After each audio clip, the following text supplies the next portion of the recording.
gotta leave it to the professionals.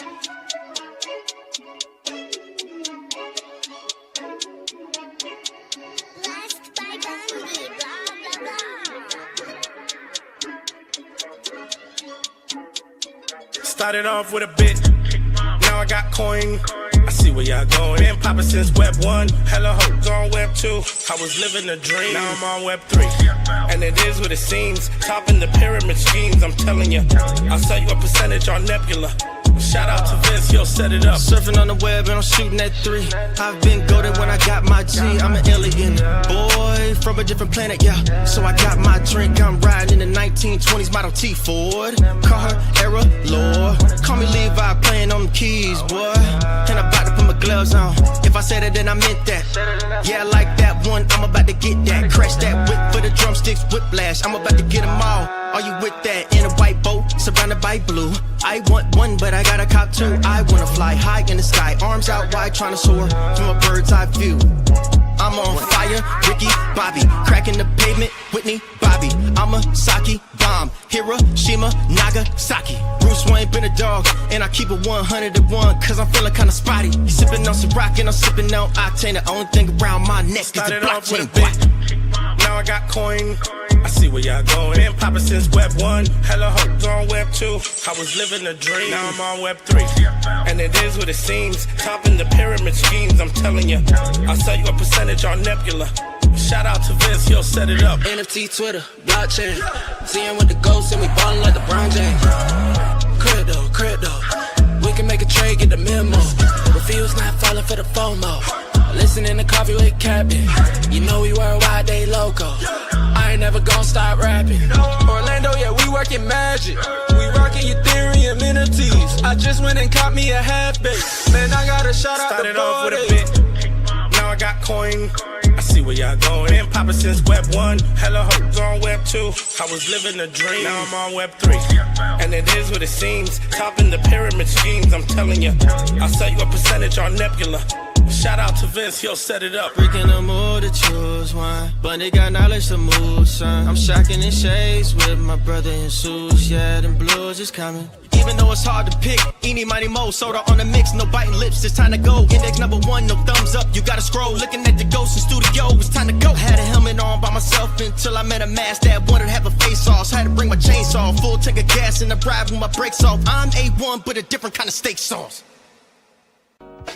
Welcome to Coffee with Captain, powered by ApeCoin, where we dive into all things crypto, NFTs, Web3, and cutting-edge technology. Remember, nothing here is financial advice. Early-stage tech can be exceptionally volatile and risky. So grab your coffee and join Cap and Steve for today's conversation. Welcome to the future. Welcome to Coffee with Captain GM. Thanks so much for joining us. Everybody done so do us fair, drops a GM in the chat down below. Then head up top, smash that like, repost, bookmark on today's space. We greatly appreciate it. Warms up the algo and does us a real solid. You also find up there links to the abstract chat as well as YouTube. GM to all of our GMers over there. RDL is the new YouTube king, and we've got Thomas and Katie in the abstract chat as well as a Pingu over there. Appreciate all of you. And I'm gonna, before we get going here, cold open topic. Well, first, I am going to take a victory lap early, very much so a premature victory lap in the best ball streets. But I do want to give our guy Payne a shout out and plug our newsletter. It's Friday, so we've got a newsletter coming out today. Newsletter, new format. We're also soliciting suggestions. If there's anything you'd like to see in there, please do me a big favor this morning. And yes, I would love you to help us warm up the space. We have some guests joining us hot this morning, 8:30, about a half hour earlier than our normal guest time. So we do need the extra support warming things up before they get in here. Usually we got an hour to warm things up. And I don't know if you all notice this, but we get so we have waves of listeners on Coffee with Captain. There's our early birds, like, I'm going to say this, I'm not sure if she's out there yet. Let me double check. We get our first GMers that are in here instantly as soon as the space goes live. Aspiring Nobody, Diablito, Joey, Von Frunton, Maria, Veggie Dave, Teacher Katie, Kazi, you're all Hizzy, you're all legends. Mel, who I was going to shout out, is must be sleeping in today. Mel is usually first in the chat, first in the comments with the GM. She's got that gamer background and the quick draw, but missing Mel today. So sending my best. Hope all is well. And in Mel's land, we also got Machiavelli, Kazi, and Von Front over there challenging RDL in the YouTube streets. But I as much as we love all the support on the audio spaces, and we do back to losing my train of thought already. Waves. So we have our early people who there's a couple dozen of you who are in here before the intro music even stops playing. It does not go unnoticed. I truly appreciate each and every one of you who I mean, maybe I know there are some people. I think Minted Tokens who gave the intro song a shout out, said it's the best in all of crypto hard stop. Shout out to Bruce Wayne and Bundy and gang who produced that masterpiece, like I think 2021. It is an NFT on OpenSea if you want to own it yourself. But yeah, the intro song is a banger. A little biased because they give Coffee with Captain a shout out in there, but big fan. And maybe some of you do tune in just to hear the intro song and get dancing in the morning. But a lot of we don't, we have the intro song for a few minutes, the cold open for 10, 15 minutes before we get started. And those that humor us during the cold open as we're warming stuff up and help get warmed up, it is greatly appreciated. And it never goes unnoticed. I know I don't do as good a job as shouting everyone out as Steve and some other hosts might, but just know that I see each and every one of you and greatly appreciate the help getting things warmed up and popping on the algo. It absolutely makes a difference. So that's like wave one. Wave two, then people start trickling in. They'll be, after intro song, after cold open, they don't want to hear the nonsense. They don't want to hear sports talk or best ball talk. They're just here for news of the day, trending topics, etc. And then there's a third wave that starts coming in around 9 o'clock. I don't know if I don't think there's another 8 o'clock show or in this time slot. At least regularly. Every once in a while, like Whale will host a one-off stream that'll pull some people away. I see right now 11 a.m. Seed Club has a video stream going. I'm not sure. I think it's maybe because they're at breakpoint, or I have no idea. Anyways, there's a third wave around that 9 o'clock hour. Hence why we often wait to bring our special guest on until 9, because it's like peak of the show, and we want to have a big audience for them. All that being said, again, early today, kicking off, bringing in some guests at 8:30. I'm not sure how long they can hang out with us. Busy schedules on many fronts. Not just special guests, special co-host today. Going to join us at least for a portion of the show. We have actually, we'll get right into it.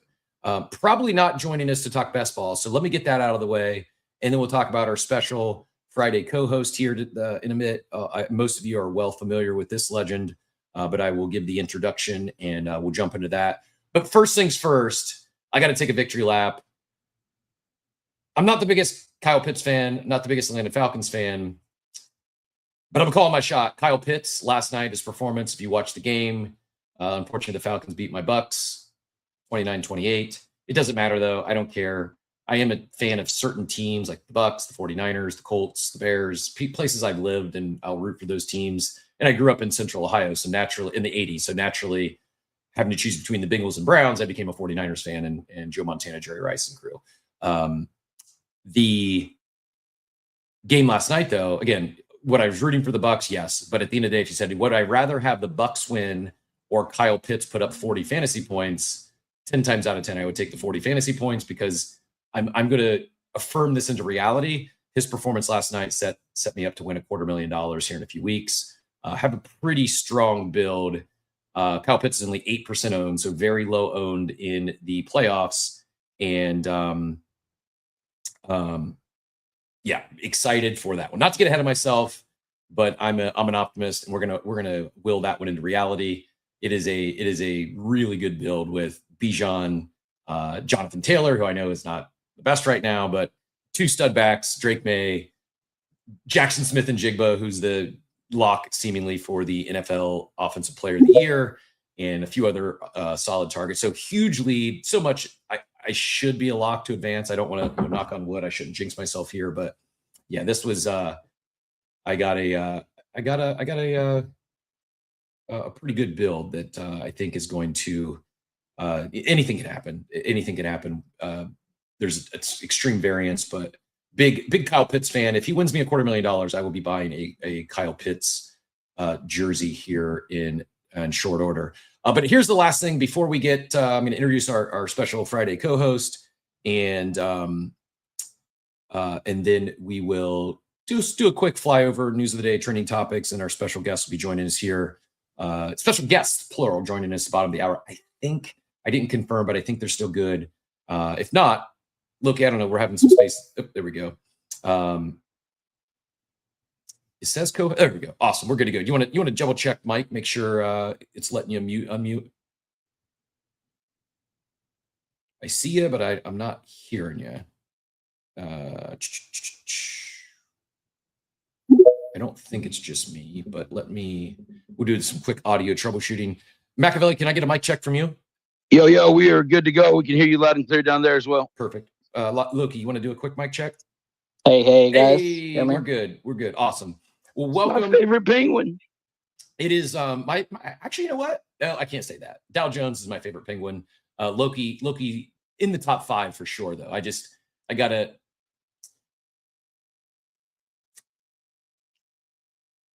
I gotta think on this one. I almost introduced Dow Jones as my. I'm just, my brother from another mother. That's what I'm gonna go with. My brother from another mother.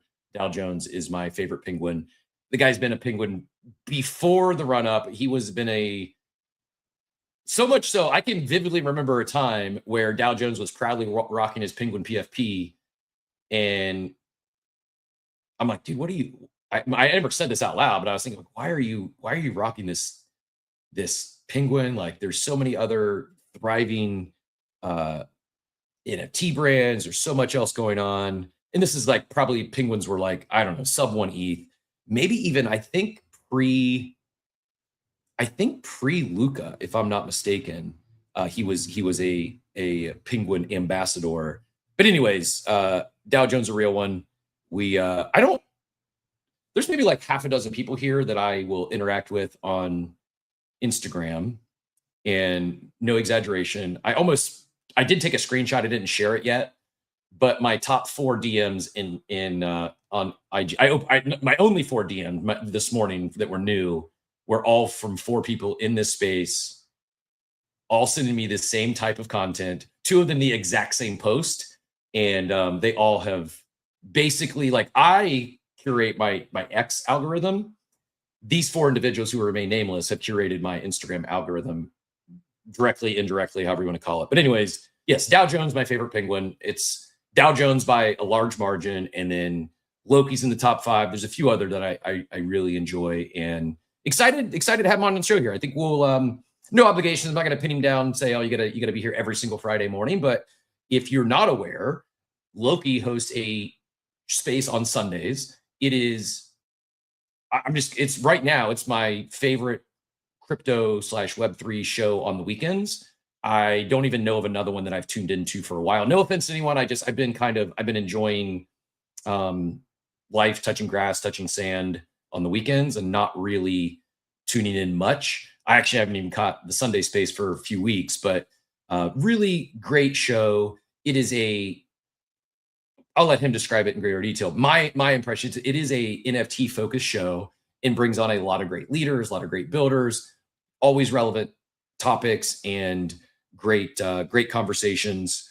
But excited to have him here. Honored that he takes time out of his day to join us. And kind of a little bit of foreshadowing here. Our special guests, plural, if they can join us, there is an NFT tie-in, and I thought Loki would be a great one to help navigate this one with me. But with all that being said, Loki, GM, sir, thank you so much for joining us.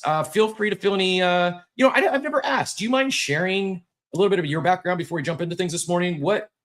When did you find crypto? How did you find it? And anything you want to share about your background prior to this space? I'm curious. I've never asked before. GM, sir, appreciate you being here. Hey, GM. Yeah. I'm happy to be here. And yes, let's do this every Friday. No problem at all. Actually, yeah, I will enjoy it.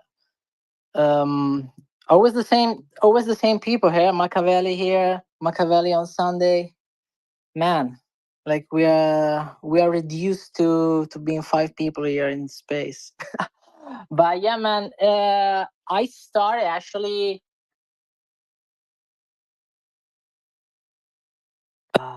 start of so I was doing Axie at that time. So my first time dealing with NFTs was Axie. I think it was a summer when it was trending. Summer 21, And or then- did it pop off before that? Right. 21. And then I started to explore the PFP brands later on. So I missed the Bored Ape, Pudgy Penguins as well. I seriously started doing NFTs with Moonbirds and held for a year before switching finally to Pudgy Penguins. And before that, I was just like doing crypto, holding, losing money, DeFi, the usual experience we all have. So I'm getting a little feedback, not from you when I talk. I don't know if you have maybe another browser open or anything. I'm getting when you're unmuted, I'm getting a little feedback. So I don't, just FYI, it's fine when you're muted, I don't hear it, but when you're unmuted, when I talk, I get a little bit of feedback. So I don't know if you got a second browser open, or I don't know where they'd be coming from, but No, I'm from phone. I'm from mobile. Interesting. We'll power through it. I'll just pause, wait till I guess we can make it work. Just when you're done talking, mute, so I don't get the feedback when I come in. But that's new. That's gotta love troubleshooting in real time here on Coffee with Captain. We are not the first time, won't be the last time. And I Can't Trade, pretty pumped. Says this will be a coffee to remember. Big fan of yourself as well. So yeah, really appreciate you joining us. I'm curious, you mentioned Axie. Were you into gaming? What was it that attracted you to Axie or on-chain gaming in general? Well, I mean, I think I was in my 30s. We all have a gaming background. So obviously gaming was, it's been important in life for each of us and attract all of us. Then personally, I live in Asia, and I used to live in the Philippines as well. So I start to hear about this chance with Axie where you can start a scholarship. They used to call it scholarship. You basically recruit gamers that will play your asset. So that's when things started for me for several months. But yeah, in the end, I think it wasn't really profitable. I think I ended up losing money or just like losing time. But I mean, it's a learning experience. So yeah, that's how I end up there. And then I mean, we used to have events about NFTs where the times were really, really different than now. We used to have community meetups in pretty much every major city, in Asia, in Europe, in the US, in the States. So it was pretty, if you were into crypto, you were hearing about NFTs, you wanted to join a community. It was kind of cool, right? So that's how I started to dive into PFP. It was like a very different environment there right now. Man, take me back. I never got into Axie. Around that same time, I got really into Zedrun, like really into Zedrun. At one point, I think I was a top 3 holder. I had over 1,000 horses in my stable and was not a whale. I just kept reinvesting. I think I maybe put like 0.1 ETH in there and got a few mints and just kept breeding. And it was fun. I enjoyed it. I'm not a big gamer, but it was one where I enjoyed the strategy element of it. It was when I say I'm not a big gamer, I'm not one that's going to sit down and play Fortnite or Call of Duty or something like that for hours. But what I have done in gaming in my adult life is like sim games, strategy games. It was hyper nerd stuff. Like there was a baseball sim game called OOTP Baseball that is extremely nerdy. It's a baseball simulation game. There's not, I guess there are graphics, but no one ever like watched it. It's just you build a team, and I would also play. I'm a degenerate, so I was playing money leagues. You'd buy in for like $100, and you'd compete against 30 other humans. And there was a Discord, there was a community, and that was the sort of stuff I gamed with. And my time investment was like maybe 5 minutes a day. You know, I'm up early in the morning, so like I don't do this anymore, but my routine, I might have spent 5-10 minutes setting my lineup, or maybe looking at a trade, or doing a draft or something. But it was like it was like a 5 to 10 minute daily check-in, and I just enjoyed it. I've always enjoyed sports. It was like fake fantasy sports basically. And so that wasn't crypto, that wasn't Web3, but Zed Run was similar in the sense that I didn't have to spend a ton of time. There was strategy involved. It was pretty in depth. And at the end of the day, they ran out of steam. The tokenomics broke. I think probably same thing with Axie from what I can remember. Web3 gaming, crypto gaming, on-chain gaming wasn't sustainable once money stops coming in. The game needs to be fun. It needs to keep, bringing in new users, needs to keep perpetuating. And as far as I know, I don't know if anyone has really solved tokenomics in on-chain gaming. I know some will say it just doesn't work. You can't hyper financialize these games. Call me crazy, call me an eternal optimist. I think you can. I think someone's going to nail it someday. It just makes sense. It's better in the sense of the like the interoperability, the owning your assets. Like we're seeing it now on other side and seeing these other characters come in, these other avatars, and there's daily quests in there. By the way, if you're not following along, they launched. There's new quests, and I'm not in there grinding every day on other side, but I think just the concept of what bringing these assets on chain. Not saying every game needs to be, every action needs to be on chain, but you really can unlock some benefits in the online, in the on-chain world. And I also think there is a way to share in that upside for the users, for the participants. Something got too heavily farmed, and maybe that broke it. Maybe it was just poor tokenomics. I'm not a tokenomics guru. I'm not an expert. So maybe I'm just wrong. Maybe it'll never work. Maybe no one will ever figure it out.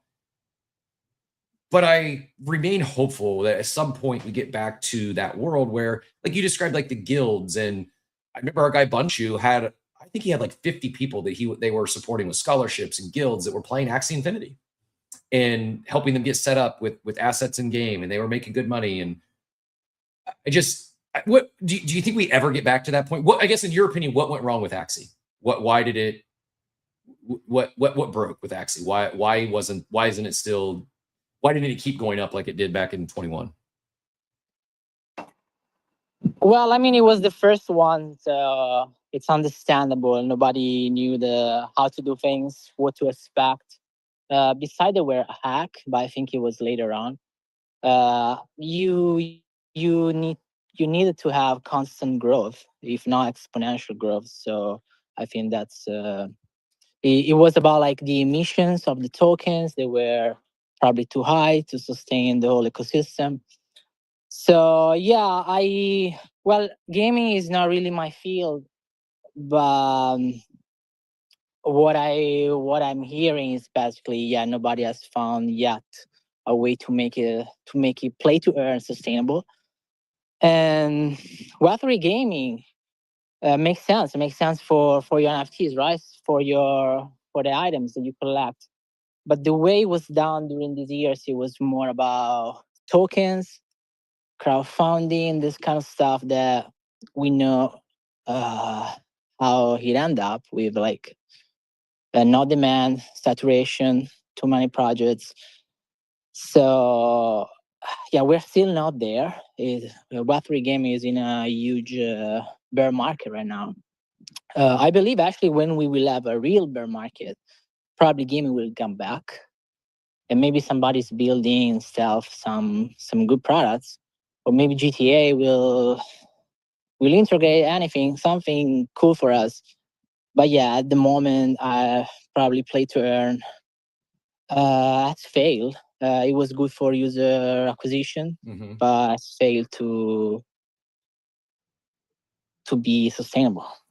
Yeah, I agree. KZ Consulting says in the chat, I don't think someone will nail tokenomics until they have farmers and regular players who are not farming. So yeah, I think probably the easiest answer, the most obvious, like will it ever really break out? Will it ever have another moment?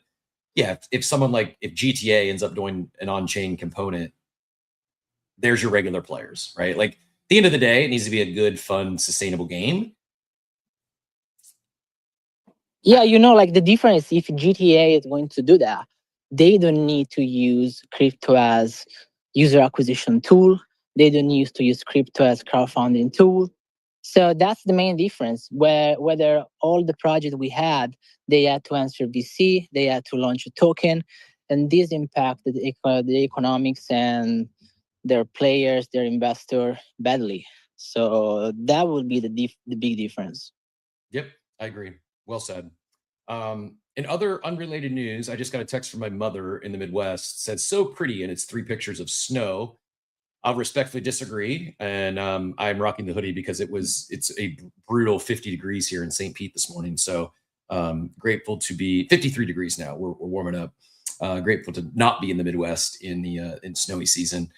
One other, I just pinned this up top as well. Quick flyover news topic, and if anyone, again, we kind of coming in hot. We got a special guest join, I think. Special guest joining us here in a few minutes. Probably go a half hour, 45 minutes, and then we will. I got a few other topics I want to talk about, but I'm going to hold those to the end of the show, the last 30 minutes. One in particular might be a little controversial. I'll just say that. There's your foreshadowing. I'm not going to go spicy cap. I'm just going to speak very matter of fact and share some data, but it will, and has nothing to do with OpenSea pricing in USDC or USD. I sent the post out this morning. I saw a lot of the feedback and I shared said feedback, but I didn't care. It's like, it's such a non-issue for me. I don't think anyone is selling their NFTs because I don't think NFTs are down because OpenSea is showing prices in USD. NFTs are down because there's more sellers than there are buyers. Hard stop. We're bored. There's not a lot of momentum in NFTs right now. There's not a lot happening in NFTs right now. And there's no new buyers. If you're thinking that your bags are down because of OpenSea showing USD, I think it's cope. And if you logged into OpenSea and saw the USD price, you're like, wow, that's high. I didn't realize that. That's your sign to sell your NFT. If you didn't realize this digital asset that you're holding is worth several $1,000s in USD, you probably, and it's shocking to you, you should probably sell. And if you don't like seeing the USD, just scroll to the bottom and toggle back to ETH. I understand both sides of the debate, I guess. I fully understand why OpenSea would do it. I also understand why some crypto diehards and some ETH maxis would prefer their digital art, their crypto art to be priced native asset. I get that. It's really not that big a deal. That to me, the fact that this is now a trending topic for 2 days in a row, that's why our NFTs are down, because these NFT brands aren't doing anything right now. And I'm not expecting them to do something every day of the week, every week of the month. We just had Art Basel. It was exciting. The digital art had a moment, but most of the leading NFT brands, there's not much going on. I mean, yes, you can with the exception of Other Side has something going on every single day. That's Other Side. That's not ape related. It's not mutant related. Luca, I just saw Maximus. We just connected. I caught I saw you haven't watched the full interview yet, but I saw you did an interview with Luca recently. Pudgy's had a great showing at Art Basel. But again, as far as the actual NFT goes, there's just not a lot going on right now in NFT brand land from the leading NFT. Look, even Moonbirds, which I'm not taking shots. I'm just speaking objectively. They're down bad. Like Spencer was the golden child for a little bit and moved well out of the jump. And then Cap, they're still up from where they were though at the beginning of this year. They're still like 3x from where they were at the beginning of this year. Yeah, it's just, they tease a token. I don't blame him for not launching in this market. A lot of the run up was speculation of said token. And respectfully, I don't think dropping a blind box or some merch, it's not going to move the needle. Like, people aren't going to rush to buy NFTs for this stuff. And I there's been a major change. Like I'm going to quote something. I'm going to quote it right now because I thought it was funny. And I'm probably going to send a tweet out on it later. I asked if I could parrot it and he said yes. I didn't ask if I could quote him. So I'm just I overheard this yesterday in the war room. So I'll share this now, and then if he's cool with me giving him credit, I will credit it on the timeline. But I did ask just if I could parrot it. So I didn't say this, but on the timeline, I may send a post out later that looks like it's my original thought, but it's not. The problem with NFT companies has always been they fundraise and spend like they had an IPO, rather than they just got a very generous friends and family round from a pissed off drunk uncle. I literally LOL'd. I found it humorous and also probably accurate. Not for all, but for many of these NFT brands who, some not even VC raised, some just raised a few $1 million off of Mint, and they, a team of 4 founders pay each other $250 to $400K a year, and a year later they're out runway and didn't ship anything. We've seen that far too many times. And I think most of those are gone by now, but the ugly side of NFT land. And I think the overarching point is a lot of them have stubbed their toes. Normal. Building a startup is hard. Building in public is hard. And the other thing that, again, back to the war room, someone said yesterday, like, we should view this like collecting art, collecting digital art, collecting NFTs as a hobby. Like, if you make some money off of it, great. Just like you can collect Pokemon cards as a hobby and make money off of it. You can remodel cars as a hobby and then sell those cars. There's a lot of hobbies you can have. It's okay to have hobbies. But I think some people take this far too serious, and I think overextend ourselves in digital assets based on sometimes even our own hopium that we make stuff up that's not even coming from the team. Numbers go up, numbers go down. I think the space, I think this OpenSea debate on USD versus ETH is a telltale sign of how bored people are. They're talking about that not a day, but 2 days in a row. It's like, it's not that deep. It's really not that deep. Like, oh, who here doesn't know? Like, I'm going to get off the rant. It's just, it's comical to me that this is such a serious issue. It's like, just don't take yourself too serious. Most of us here are LARPing as JPEG cartoon animals on the internet. It's not that serious. It's not that. I'm not LARPing. I am a JPEG cartoon animal in real life. Have fun with it. Don't take it too serious. If you're sweating because your JPEGs are down 5, 10, 50%, like, you're probably overextended. You probably went from a hobby to hyper financializing these things, over speculating, and you might be in too deep. Maybe you should take that USD offer if you see it. It's a big number to you. Dobbins in the chat says, sorry to bring this up again, but what's crazy about the Doodles Mint is instead of cutting the price by a third and letting everyone mint the art, they just cut the art by a third and kept the same price. If it was about the art, they would have done it differently. That's extraction. I'm not going to use the E word. I'm not saying you're wrong. I'm not saying you can't use the E word. I do think we use things like extraction, rug, a little too frequently, a little too broadly. Sometimes businesses fail. Often businesses fail and they shut down. Doesn't mean it's a rug. It means they had a failed business and they didn't pivot. I do think artists, brands should be able to sell art. They should be able to sell digital art. We don't have to buy it. I didn't mint a dupie. Now I would have. I'm pretty sure I still have a duplicator.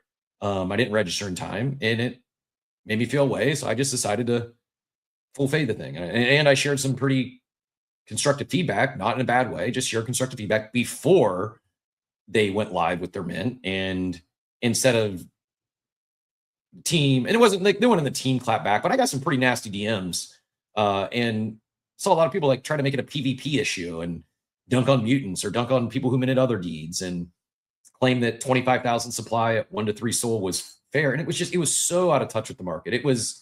I can't remember the last time if I could have shorted that mint, I would have shorted that mint. It was so obvious to me from my perspective that, especially after I found out that the OGs had to register. After BT came out and said, oh, OGs can claim 2 instead of 1, I did the math like, wow, that means like 20,000 of these things should be claimed. Had they airdropped it, they could have all 20,000 pieces of art out there. They would have sold maybe 5,000, make a little money and go on. but they had a very clunky registration process. The communication sucked.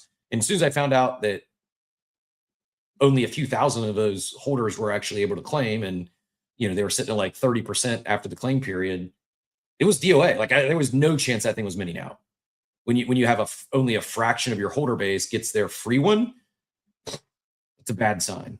And knowing that many probably felt similar to myself, that I should have got a free claim, I didn't because I missed this announcement. They, again, poor comms on how to register. Well, I'm not going to go support. I'm not going to go buy one now that I'm not saying screwed me over. It's not that deep. I really don't care. But it was such an obvious miss to me, and it was like watching a train wreck in slow motion. Now, that said, they did cut the supply. I'll give them credit for that.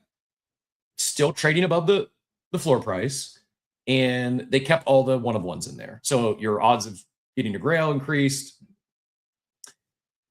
Now it's above floor price now. As soon as the reveal happens and the 150 one of ones are revealed, the floor is going to go below mint price. Like it's simple math. There is right now an expected value. The market's saying the expected value is a little over 1 Solana because there's 150 uber rares in there that they think will probably price at 10 Sol maybe. The commons are, the Gen 1s are going to be well below 1 ETH, or Jesus Christ. Magic Eden, please price in USD so I don't make that mistake ever again. It's a joke. Doodles or Dobbins, I said I wouldn't talk about the 2D Good Vibes Club again. It is newsworthy. It is still relevant for now. I said it on the timeline. I'm going to say it again, and this is probably the last time because I'm not taking shots. I'm just being very blunt, very candid. Burnt Toast, if you ever hear this, this is not FUD, just being very serious. You don't have to trust me. You don't have to believe me. You can think I'm an idiot. You think I'm just some Spaces host that's never built real businesses and had 2 exits. You got to make some changes soon. You need to take a hard look internally. You need to make some serious changes on your leadership team. You could have really good people on your team. I don't doubt that. I know some of them. You need to bring in some people who aren't yes men and yes women, some people who will challenge you, some people will push back. I've also heard that it's not Burnt Toast. I've heard that it's the board and some of the former founders who are getting like micromanaging Burnt Toast and trying to make decisions on day-to-day operations. And man, that is a nightmare. That is a recipe for disaster. If that's the case, if you have a part-time board member who's already cashed out and is on an island somewhere touching sand, and they're telling you how to run your business from the board, I would tell them you need to find another CEO. If it was me, I wouldn't operate like that to any board. I mean, you need to be responsible for your board, but the board should be giving you directives, and it's your job to go hit those directives. In my opinion, they shouldn't be telling you how to run the day-to-day business. And something like this, this proves they're very out of touch. I'd be go back to them now and be like, all right, I did what you told us to do. Here is the result. Now you need to give me some freedom to actually grow this thing as I see fit. Or no one ever pushed back. They thought they were infallible. You're not. You can't play those same 2021, 2022 games anymore. It doesn't work. You need to take a hard look at yourself, your leadership team, and bring in some people with serious business acumen. And say it one more time, someone that is a professional comms and or PR team. Go hire a PR firm. Go hire some comms person. Not a meme, not a shit poster, not a meme lord. Hire someone that knows how to professionally communicate. Mackie, go ahead and get in here. Machiavelli, go ahead and get in here, and then we will move on. Yo, I just wanted to say that, shout out to Loki, because Loki made sure that I didn't miss the Doopy Mint. He was with me. He sent me the DMs, the message, everything, hooked it up like all the way around. I just want to say shout out to Loki. He got me excited for the Doopies, man. And then I'm really excited about the update and the fact that they kept the one of ones and the way that they're rolling this out now, because it obviously shows that he did have a plan in place just in case things didn't quite go as expected. Quick update. Mel is in the chat. Mel, we did give you a hard time. She had an excuse. Noah got a call to play something huge. Congratulations. If anyone's looking to sponsor a future hockey Olympian, I'm going to put that into the universe. Get in touch with Mel. She's got a kid that is extremely talented and doing some big things, and just got apparently an invite to do something huge. But congrats to Noah. And yeah, I was looking for it out there. I was giving all of our first wave, the wave that comes in here before we even get out of the intro song, it's dropping GMs and helping warm up the show with the likes, the reposts, the bookmarks, and you are the OG of that. So greatly appreciate you. And not only is it noticed every day, it's also noticed when you're not here. So take that as a compliment.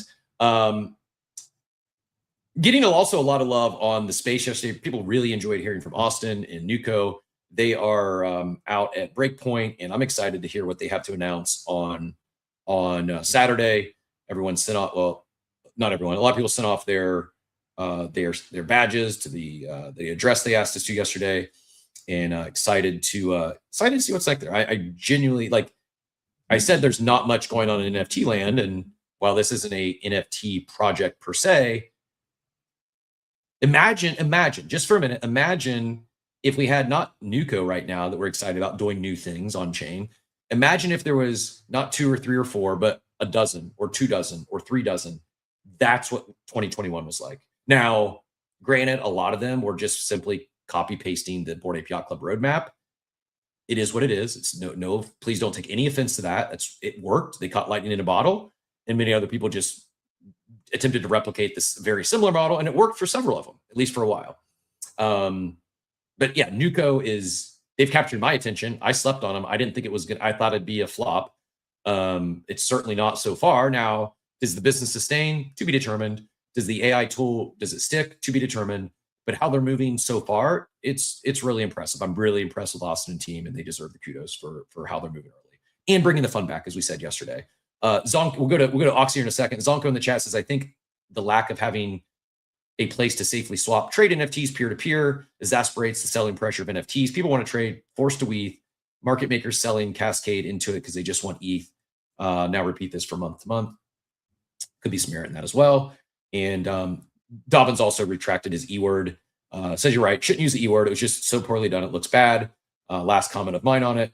Maria does add, just sharing, you're not too late as an OG holder to get your free mint. OG were overall happy with the shift. BT shared this in his post yesterday. Info for OGs who missed it coming today. They took in the feedback, to which I said, how though, if they already minted out? Did the team just mint a lot of those? She said, not sure how that happens. I wish I could help explain that. That's beyond my level of knowledge. So stay tuned. Looks like if you are a OG holder, maybe a duplicator holder, maybe there's something coming for you. Pay attention unless you've already floored your doodle asset. Oxy, GM sir, always a pleasure. I also made a joke this morning that Coffee with Caption originated from in 2021, back when we had literally dozens of Nukos on a daily basis. And I go to bed early. I'm at bed early. I'm up at 5 in the morning. And in 21, 22, I'd wake up at 5 in the morning, and no joke, I would scan dozens of Discords, trying to figure out what announcements, what I missed the night before, what's the runner of the day, what should I be minting today. There was so much happening. And so much so that instead of reading all these Discords, I said, is anyone can just jump on a space with me and let's just talk through this morning over coffee. And for the first few weeks, we actually missed our 4-year anniversary. The first show of Coffee with Captain was December 3rd, 2021. And we've been live. You can check the math on me if you want, but we've been live since December 3rd, 2021.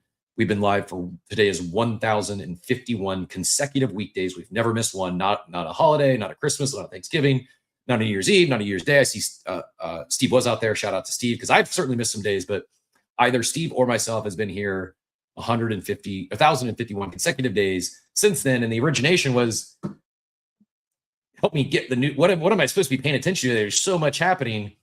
And now we've evolved to, we need Coffee with Captain so I can get a recap on Oxy and Warp Joe's big brain conversations in the war room last night.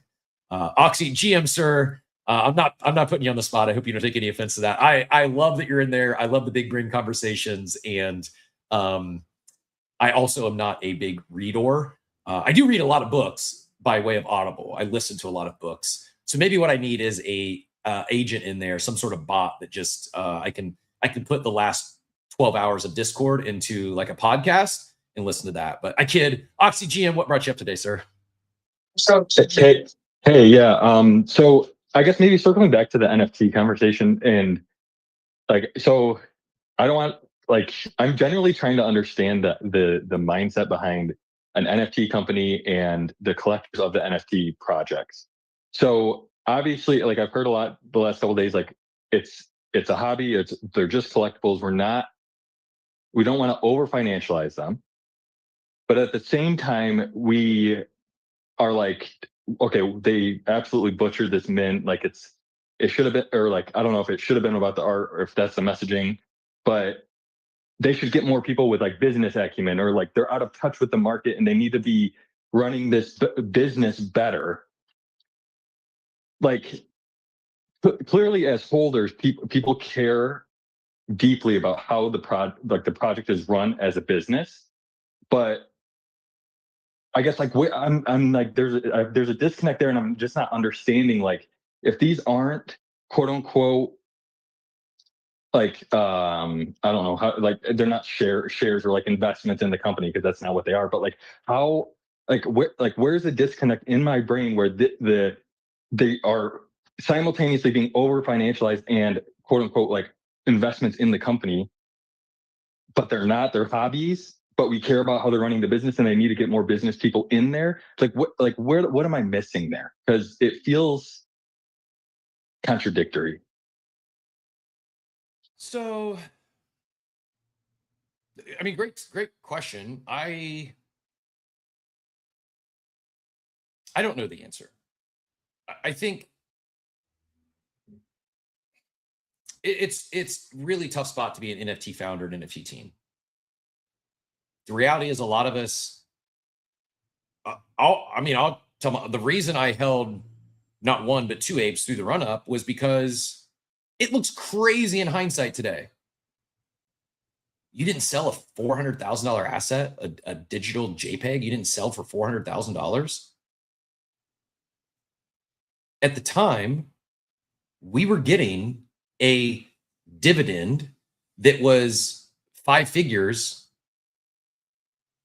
once a quarter. Not all those were even from Yuga. It was crazy. It was crazy. We'll never see that again. But it was also, in hindsight, it's very easy. At the time, you could do math. You could justify this $400,000 asset is undervalued because I got $100,000 in dividends last year. Not even talking about ApeCoin.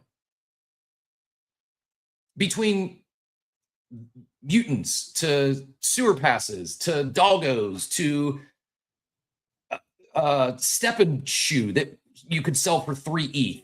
Like literally, you got a third-party airdrop of a Steppen shoe that you could have sold for $10,000. You got a sewer pass that you could have sold for $10,000. Like we were getting 6 figures of annual. I know they're not dividends. I know I'm not using the word properly, but it was essentially had the same impact as getting a dividend of 50 to 100 grand a year. I don't know many stocks. If you hold $400,000 worth of stock, you're going to get a dividend return of 50 to 100 grand a year. It was crazy. Now, is it easy now to say, oh, that was never going to last? Yeah, it's obvious now. It wasn't at the time. I thought they were going to $1 million. I did. I truly thought the floor was going to $1 million. They were selling. There was rare ones selling for $1 million. It wasn't that hard to see the path towards the crazy valuations and the dividends continuing. And then the bubble popped. It happened. Some people called it. Now where we're at is a lot of us, I don't have those expectations. Now, would I like to see some of these NFT, PFP brands work a little more on behalf of their holders? Yeah, absolutely, I would. I think that's partially like, yeah, you can talk about Spencer and Burbs. They ran up because of the token allocation. And I'm sure that played a role in it. It's why they're still trading above what they were previously. But the other thing Spencer did is he almost immediately came in and he started getting those holders airdrops. That is still very viable. It's not going to be airdrops for other future NFT mints. I mean, maybe.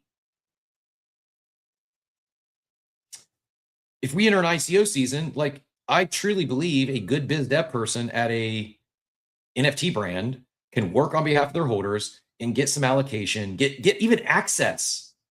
It doesn't have to be free stuff. If you hold this asset, you have the ability to participate in this ICO that's supposed to be the next cook.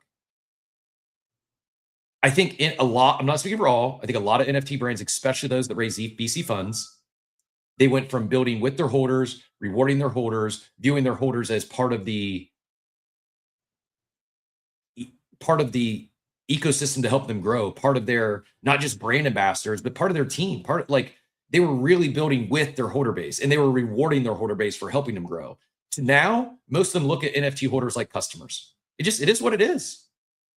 We're the last of their customers. Can some break out of here and sell stuff in Walmart or direct to consumer? Yeah, they can.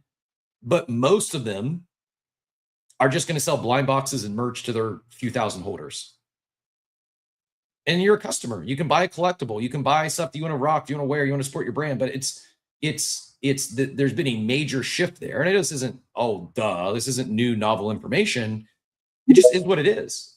So I'm not answering your question, Oxy. I apologize. I went off on a rant there. I'm going to hand it back to you. Feel free to respond to any of that, and then I'll try to properly answer the actual question. Yeah, no, that's fine. I mean, it's a very difficult question to answer, really. Mm-hmm. And like maybe it's like, and I'm gonna like play the devil's advocate to my own point, and it's like maybe, okay, let's take Pokemon for example, in Pokemon cards. Pokemon is a company. The Pokemon cards are the collectibles. Maybe it's like the Bored Ape Yacht Club PFPs or the Doodles PFPs are the Pokemon cards, and the only reason why you guys want a holder would want someone in the place of management that can proliferate this Pokemon around the world, to play on Game Boys and TV shows and all these different things, to where the inherent value comes back to the collectible.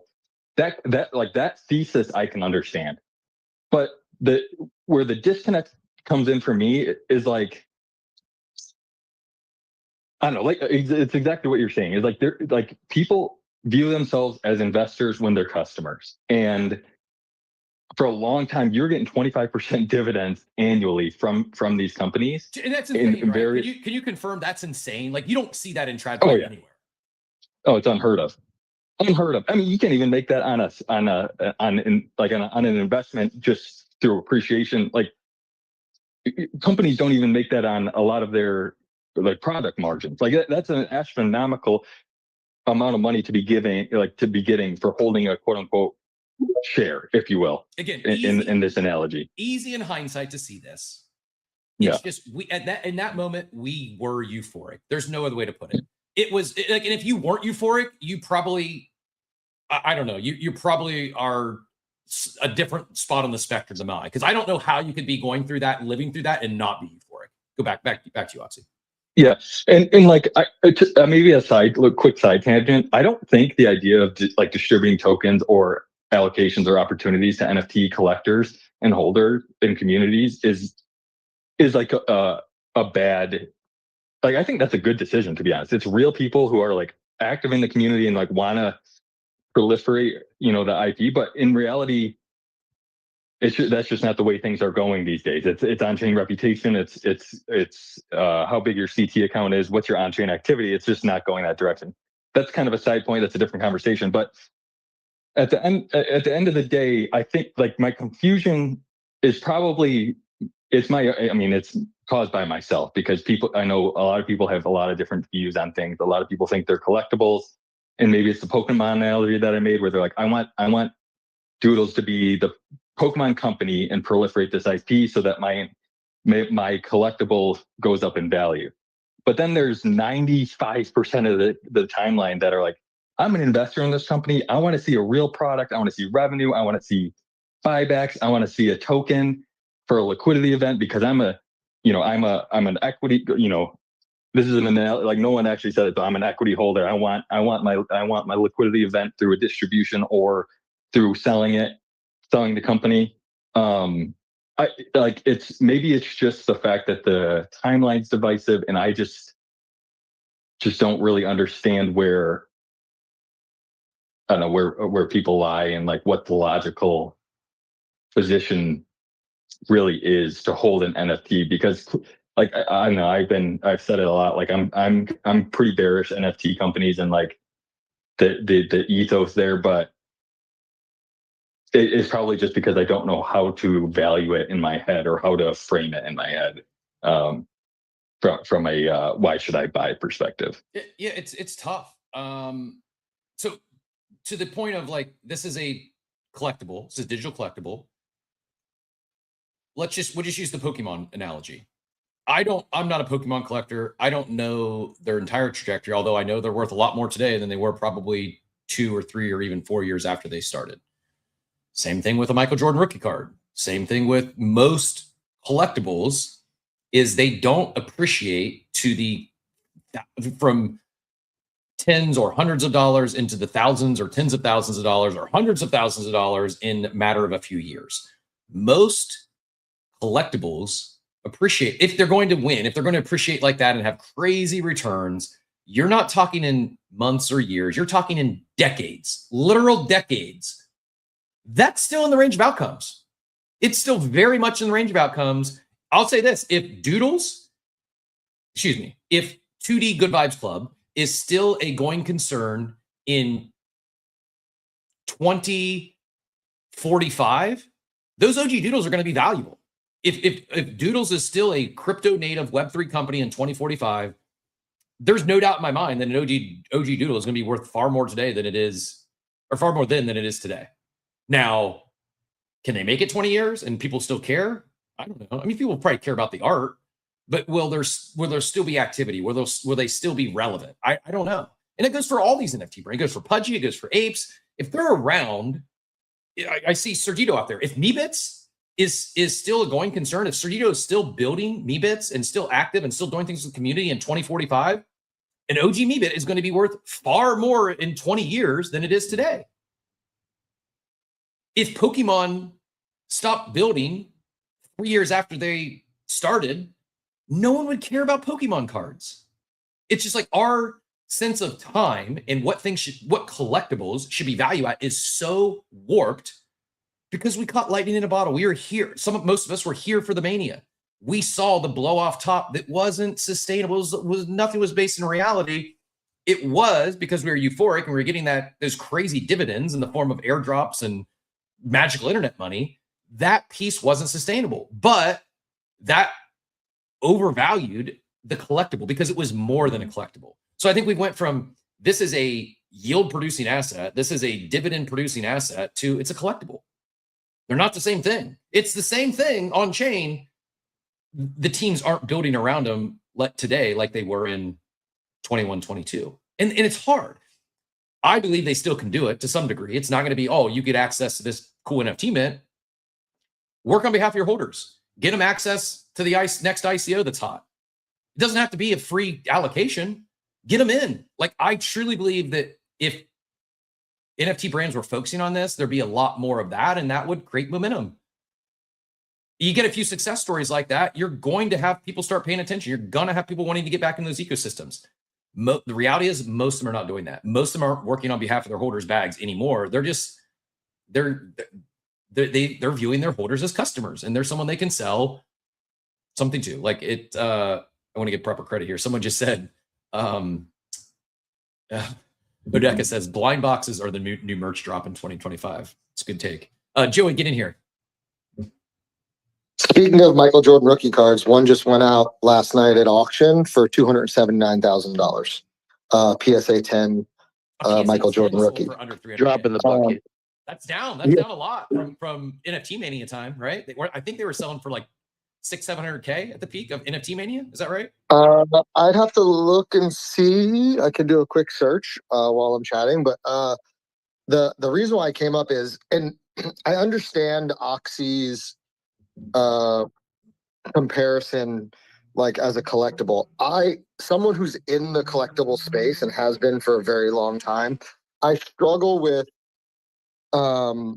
comparing something like a Bored Ape or a Pudgy Penguin or a Doodle to like a Michael Jordan rookie card. I understand. By the way, why. For those not familiar, that Michael Jordan rookie card is 1986, I believe. So you're talking not Correct. a decade or two, you're talking 4 decades. 4 decades from the greatest basketball player of all time, and his rookie card is still selling for less than what Bored Apes were selling at the peak.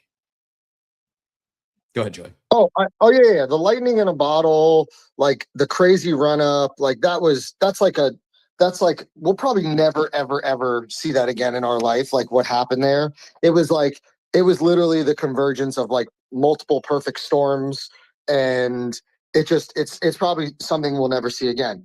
But like I guess for me, the problem I have with saying like your point of like, hey, if Doodles is still around in 5 years, I don't see a scenario where Doodles aren't worth more money. And like comparing it to, again, a collectible card that's been around 5, 10, 20, 30 years, is that like for me, there's something behind the Michael Jordan rookie card, which is an individual who is arguably, yes, I see you in the audience, Steve, the greatest player of all time. He left right? as soon as we dropped that. He's like, I'm not listening to this. Right. So like there's something that we can, like, that people in the world remember seeing this individual who defined a sport, a generation, etc.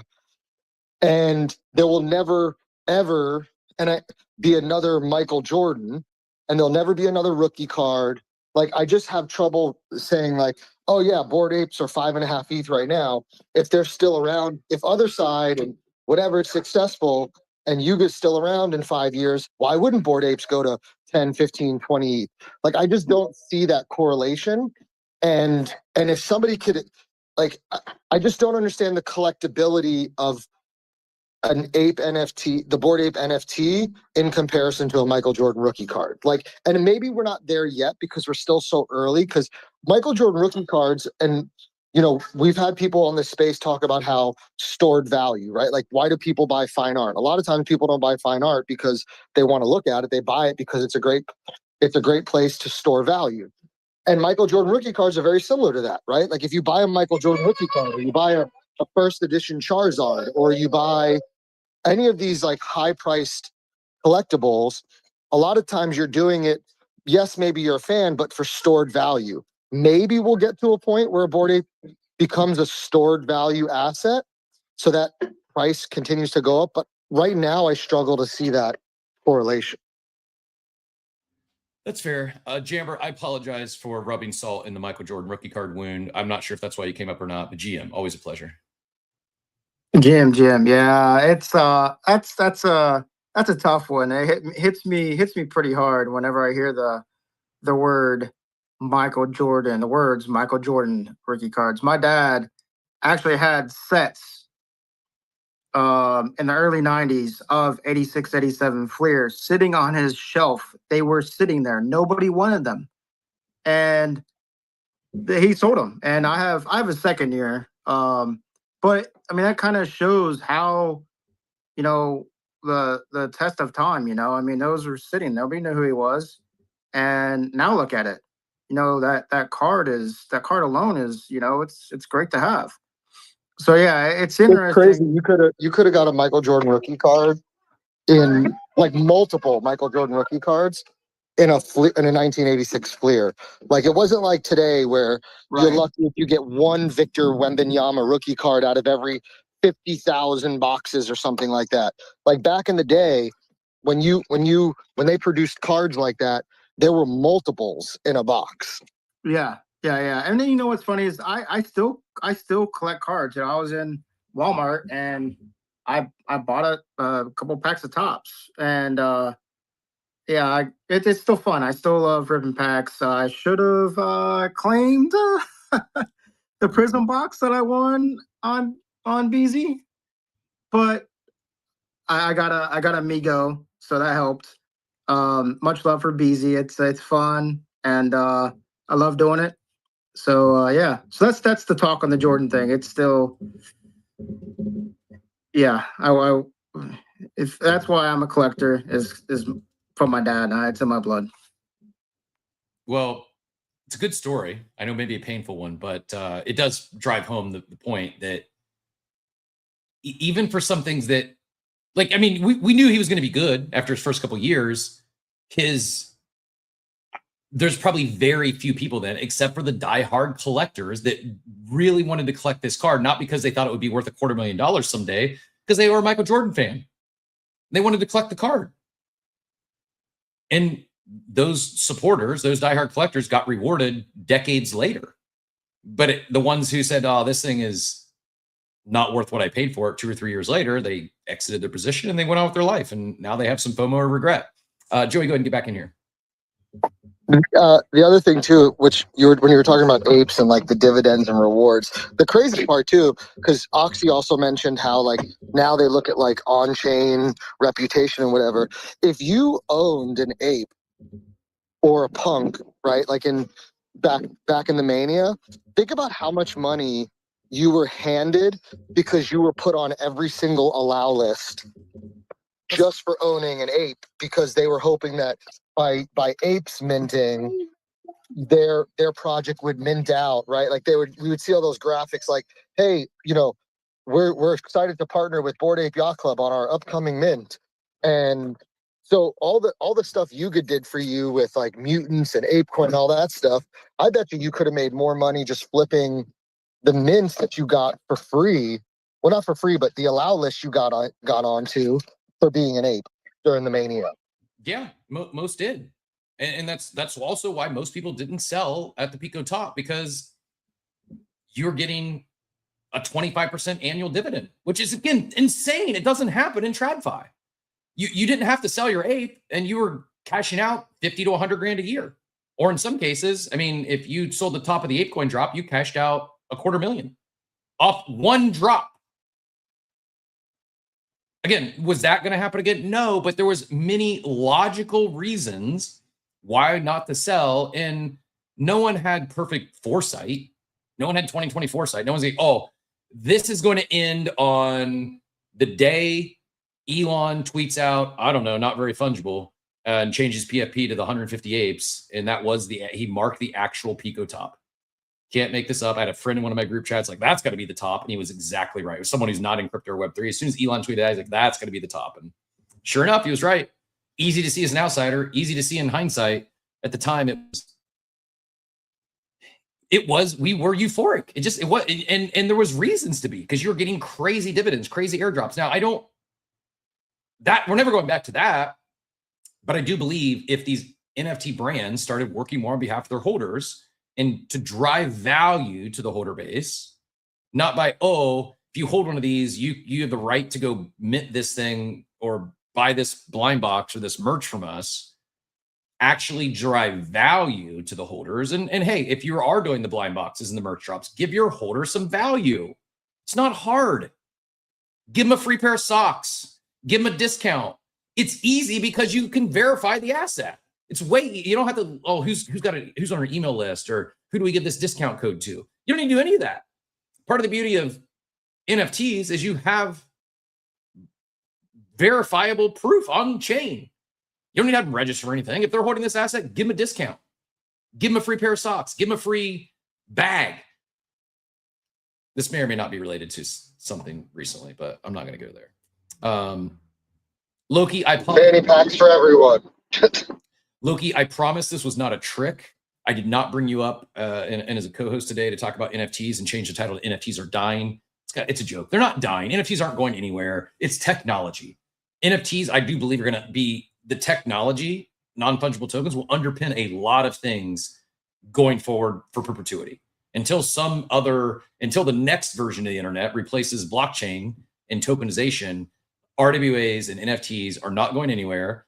Are the PFP JPEG going somewhere? Some of them will. Some of them are going to die. Some are going to go to zero. Some are not going to come out of this downturn.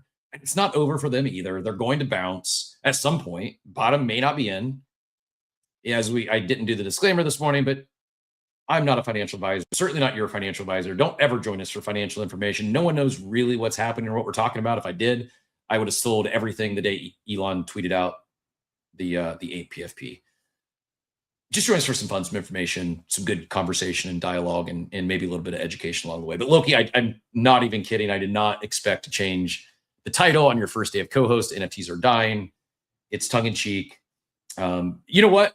Sunday, Loki's NFT show. By the way, if you got your spaces link, we gotta need to make sure we pin that up top before we get out of here to make sure people can help you hope you boost the algo with that. But Sunday, NFTs, Loki's NFT show on Sunday, that's what's going to turn the market. That's what's going to bring NFTs back and send everything flying. But Loki, go ahead and get back in here. Any thoughts on this conversation on what can NFT brands, specifically PFP NFT brands, do to create some excitement and a reason to hold their assets beyond the collectible nature? And maybe for some, that's enough. But any thoughts there?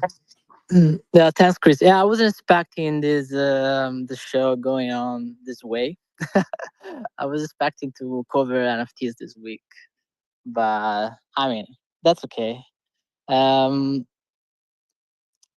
Well, a lot to talk. You cover a lot of topics, and the thing is the debate whether people try to gaslight us saying these are just collectible. It doesn't apply if you don't have a real brand. So we've seen a lot of these NFT brands, they just have a Twitter page, and in the real world, they cannot dream to charge for any of their physical or digital product. So the moment you're telling me you're selling collectible, or whoever on the timeline is trying to convince you, it's just simply not the reality. And we need to go back to the model where the older are incentivized to support you, essentially be your super fans, and the brand benefits from this hyper growing strategy and reward you. So obviously, the first years of NFTs were unbalanced in rewards. We were getting too much, and now we are in a stage where we are not getting anything, and the brands are reaping the rewards. Well, some of them, they still don't have a revenue stream in play. So they're not really reaping anything except for proliferation on social media or the deal in collaboration and partnership. But I mean, the fact we have collectible, yes, it's a fact, but it's gonna be a fact in decades. So what we need to solve is the short-term and medium-term problem. And obviously, I don't have the answer. Just like these days, looks like the answer are the strategies. So essentially, floor prices up, and this look like is the model to follow. And I'm starting to see it. So I think right now, when I take my screenshot to display everyone the top NFT project for volume and floor price, we barely have 10 projects, 10 collections with a decent volume every week. So we're really counting like 7-8 top brands in the space, and I think there's going to be a rebalance between them if they're going to align with orders. So if they're going to apply a strategy, the strategy is not enough. You have to give it back in the form of what revenue you get. So you give back to the strategy that goes back to the orders. And to be more specific, I think like right now Azuki and Duros are in a bad position, and you are seeing this in the market. They've been outperformed by Chimpers and by GVC. So this is what I'm expecting to happen in the next months. So I have a take. I appreciate that, and I'm going to say two things. One, first, before I go to the next one, Big Cuz here says we've really lost the plot when it comes to NFTs, especially Bored Ape Yacht Club. I think people who are trying to call them collectibles is cope. Bored Ape Yacht Club is a digital cultural brand on chain where holders and the team have foundational value alignment, working in step to help build this brand and company. I think we all got away from that. We did get away from that, partially because, and this isn't directed at Bored Ape Yacht Club, I'm just using this as an example. Most of these NFT PFP brands stopped. That's just buzzwords. They lean too far into culture and value alignment. They're not working with their holders to build working in step with their holders. They're not building brands together. The teams are building brands and selling stuff to their holder base. They're not driving value to their holders. They're not working together. Some are, not Well, all. Chris, sorry, let me interrupt you on this because I don't want to like generalize and attack the NFT project because most of them actually they are doing something with holders. But the problem is the supplies are crazy and you can never reward all of them. So it's really impossible to actually work with all of them. Agreed. So that's the problem. I agree, but they're like, okay, so, and I also agree, like, this isn't, it's really difficult because every one of these brands is different. They're all doing different things. Some are doing some things really well. Some are doing things that may be lackluster. Some are doing things okay. As someone who's been here every day since 21, building in public, building with your holder base wasn't just a buzzword. It really was happening. And we felt like we were involved. We felt like we were part of something. And then things changed. I'm not going to blame the VCs. I'm not going to blame the VC raise. These funds, these companies needed funds. They needed runway. And I'm not saying that's just what changed things, but things did shift. Like the ones that are still relevant, I think it's probably because they do work more in lockstep with their holders. They communicate with their holders more than the ones who have actually went to zero. You singling out Pudgies. I think Luca does his inner igloo, and they do behind the scenes, and they feel a part of something. Board Ape Yacht Club does their in the clubhouse, and Figgy's another side every day, and you can feel part of something. A lot of them stopped doing that. A lot of them, and I promise I'm not attacking them. Maybe there's stuff going on, communications I just don't see in the Discord and stuff, but 2D Good Vibes Club had a big moment that they worked on for years, and the leading voices on this app didn't even talk about Mint. Didn't even know that there is KOLs that 2D Good Vibes Club paid KOLs to do influencer campaigns around Dude, and maybe there was more, but I think I saw probably close to 10 KOLs on this app talking about Dude that was very much so paid sponsor post. I saw one of them talk about the Doopies Mint pre-mint. And then I saw another one talk about post-mint or after they made the change to cut the supply. That's a miss. That's a communications miss. They weren't building, maybe they were talking and working lockstep with their community behind the scenes. We just didn't see it. I truly believe had they actually been working lockstep with their community in the space, they would not have went to market with a 25,000 supply at a 1 to 3 sold. They would have known better. But they didn't do that from my perspective, just my perspective. And I'm sorry, I'm going to move on. It's just an easy, relevant, very real-time example. No, man, I want to add on this. I mean, a lot of talk about doodles, and I feel like the power of having NFT communities is to actually, you have advocates working for you for free, so you shouldn't actually pay for extra advertisement. And that's this is linking to what we were talking about before, like you getting airdrops. Why you're getting airdrops?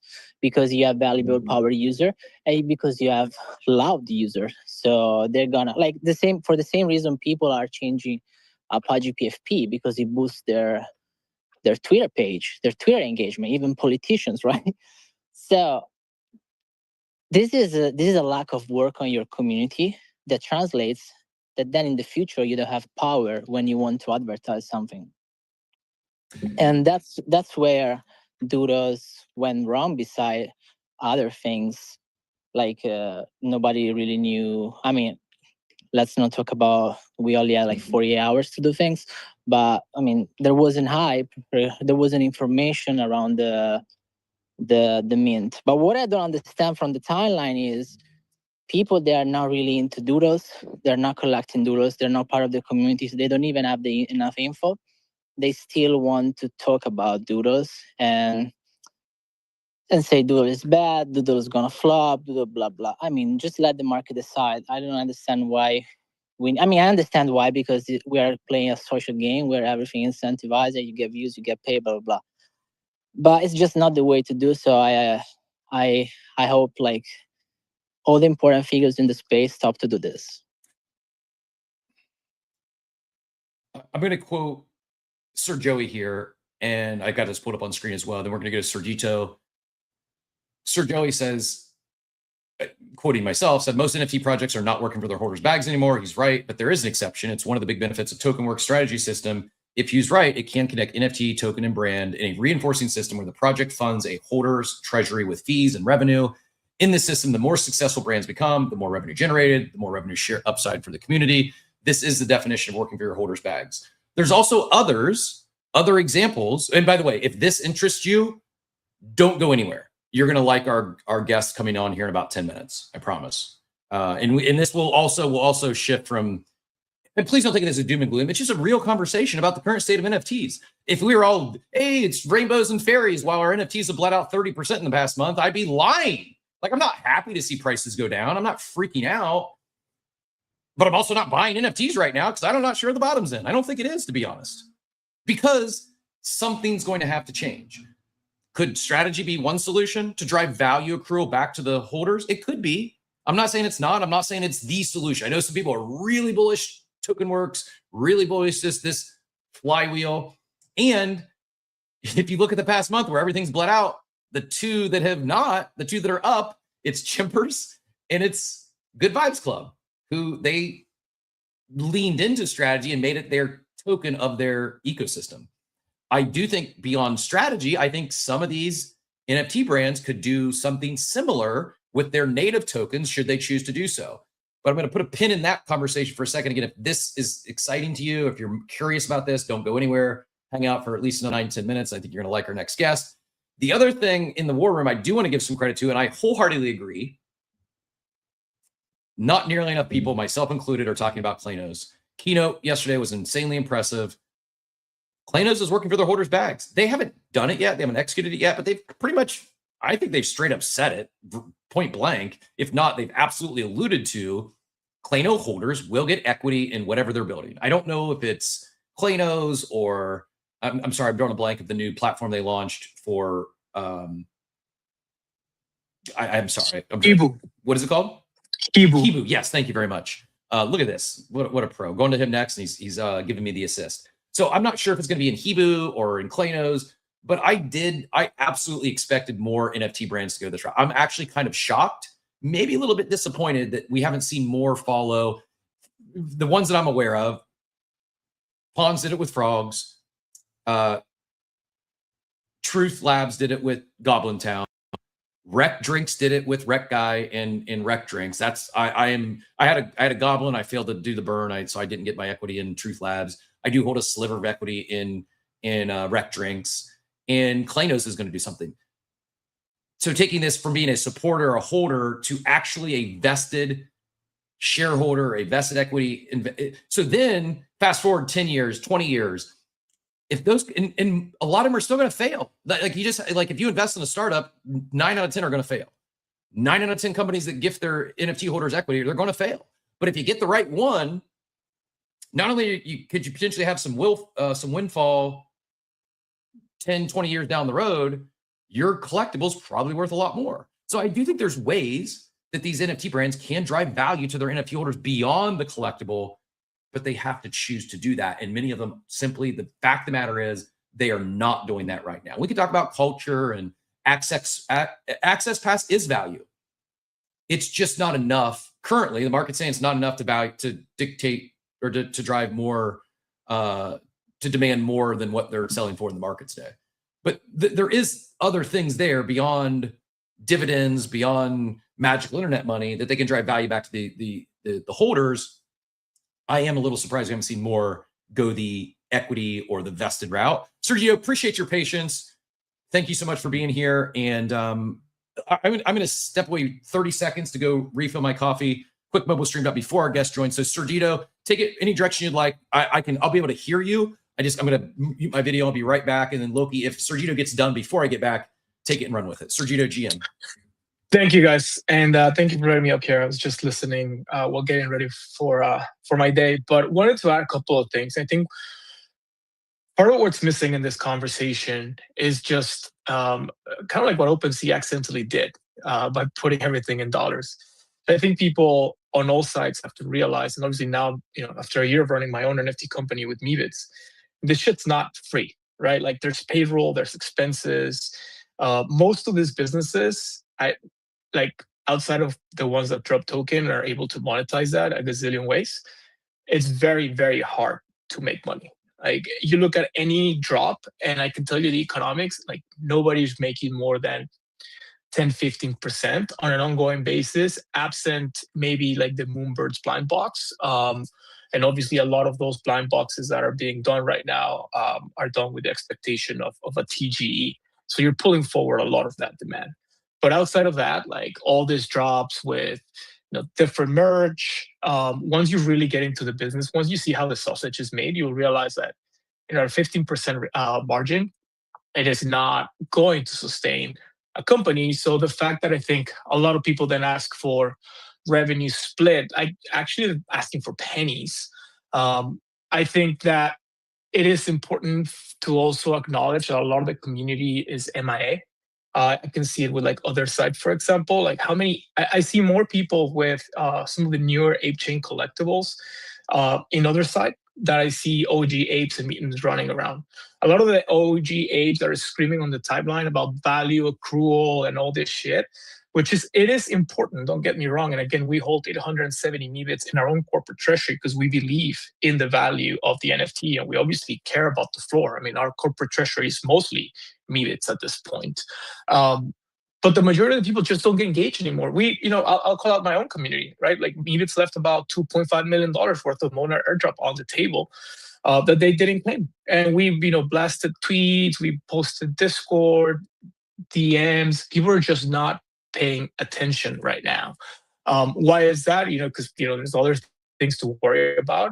Before in the hype cycle, you could just literally like fart in the morning, and that led you to mint something that 100x by the next week. Now it's a lot more difficult, and it's just sometimes not worth the time for people that have families and jobs and everything else that we all have to deal with on a daily basis. So I think sometimes expectations, honestly, are a little unrealistic. And I think people would just have a much better time if they truly understood what goes into not just running the company, but also trying to come up with stuff that gets people excited. This expectation of, hey, we're going to be rewarded with parties and free shit. Like, honestly, absent royalties, it is really, really hard. Like, unless somebody can figure out a way to make money come out of thin air, which again, it is by dropping a token and being able to monetize that. And there's many ways in which a team can monetize their own token that doesn't involve selling, market making arrangements and stuff like that. Even just liquidity provision on chain creates fees. I think a lot of times, the people that are distraught about, we're not getting anything for free, we're not getting anything back, we're not building a community, kind of goes both ways. So I would really challenge everybody to just be more involved with, pick one or two projects. We all have 200 different PFPs in our wallets. Pick one, engage with the team, be constructive, really be that, kind of like that difference makers that you want the company to be. Like, if you're an ape, if you're not on the other side every single day doing tasks, then what are you doing? Right? If you are anything that has an ongoing, Twitter or whatever it is, like, are you sharing the Instagrams? Like, Pudgy's so good at getting their holders or just their stakeholders, people that might not own a Pudgy, to go on and share their, Instagram posts and their TikTok reels and stuff like that. Like, when's the last time you engaged with your projects, Web2 social media? When's the last time you shared something about something they were selling? Doesn't mean that, honestly, like we see it with Meebits, I don't want to just be selling to Meebit holders. I'm not going to be able to run a profitable business that will be able to be here for 20 years because I want to build, forever with Meebits if I can pay Bailey and Bojangle and myself, right? Like, how am I going to pay rent if we're not making money? And we're not going to make money from selling from the same 600 people that are actually like paying attention to it. So we want to sell to everybody outside the space. How do we do that? Well, by getting our holders to engage, to retweet, to share, to really help. I think what's, coming from the project perspective, yes, we want to build value for you guys. I think I can speak for every single, project founder or CEO that's building today. Like, of course we want to build, but it also comes with, how do we re-engage those folks who have me here. Like, not every person can be in the trenches, talking to everybody, replying to comments on Twitter, and really knowing what's going on. Like, it has to be a two-way thing, and a lot of that has been broken by the fact that a lot of people left the space. So how do we, as a community, like, how do we bring that back? How do we help each other? How do you make sure that you don't miss a free airdrop? How do we bring airdrops back to like value? Like, yeah, there's a lot of airdrops going on every single week. Most of them are worthless. Like, do you really want to get an airdrop that's worthless, or do you want to work together to get an airdrop that is actually going to be worth something? And what's missing, when a lot of the frustration that I hear around the market is just like, there's just no liquidity. There's just no money. People are going broke left and right. October 10th really fucked a lot of people. And so, that at the end of the day, like, the floor is important, but it's also set by the marginal buyer and seller. And the marginal seller right now needs liquidity, needs cash. And so what's getting thrown out the window is the most discretionary asset in the world, which is NFTs. They're also very liquid. Like, yeah, like, compared to like a Pokemon card that takes a lot more friction to sell today, even just taking it to the post office to ship it is more friction than just, taking a WETH bid on OpenSea. So I just wanted to add the perspective from the project side. Like, it's not like, I can tell you, like, not like, again, the top 15, 20 companies, they're not sitting around just like, gooning to e-girls. They're actually working very hard, because you know what? Like, the biggest equity holders are them. And the biggest people that, like, I don't want to ever have to go get another job. I want to leave from Mitko for the rest of my life. And for that, I need to make Mitko into what we call, actually in TradFi and accounting, a going concern, which means it's a company that, can survive on its own. So that, just wanted to add my 2 cents to the discussion in that sense. Appreciate great take. Appreciate you adding the 2 cents. And for those of you that are upset or curious, 2 cents is like 0.0000000.15 ETH. I think I'm kidding. I made it up, but that's an OpenSea joke. For the people who are really feeling away about that. You've got some big fans over in the abstract chat. Diego over there loves the Meebits, and it was great seeing you in Miami and Art Basel. And I'm not gonna to push back on the other side take. I think what they're building with other side is great. I think it's a massive swing, and they're doing what they said they were going to do. I shouldn't say we all knew. I knew. I believe most of us knew that when they minted other deeds, that was a multi-year time frame. That I was never expecting other side to be live in a year, or even 2, beyond like maybe some tests and some betas. So that's a very, like, we're talking about companies accruing value.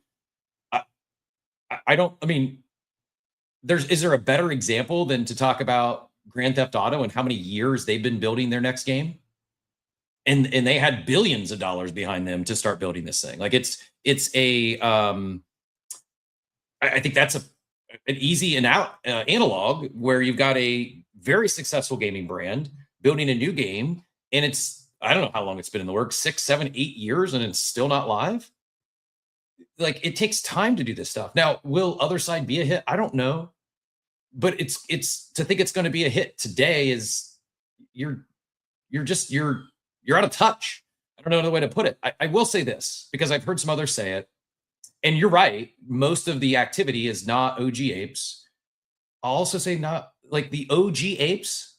They didn't buy their apes. They didn't get in the club. They weren't excited about the club because of an open metaverse or an open world.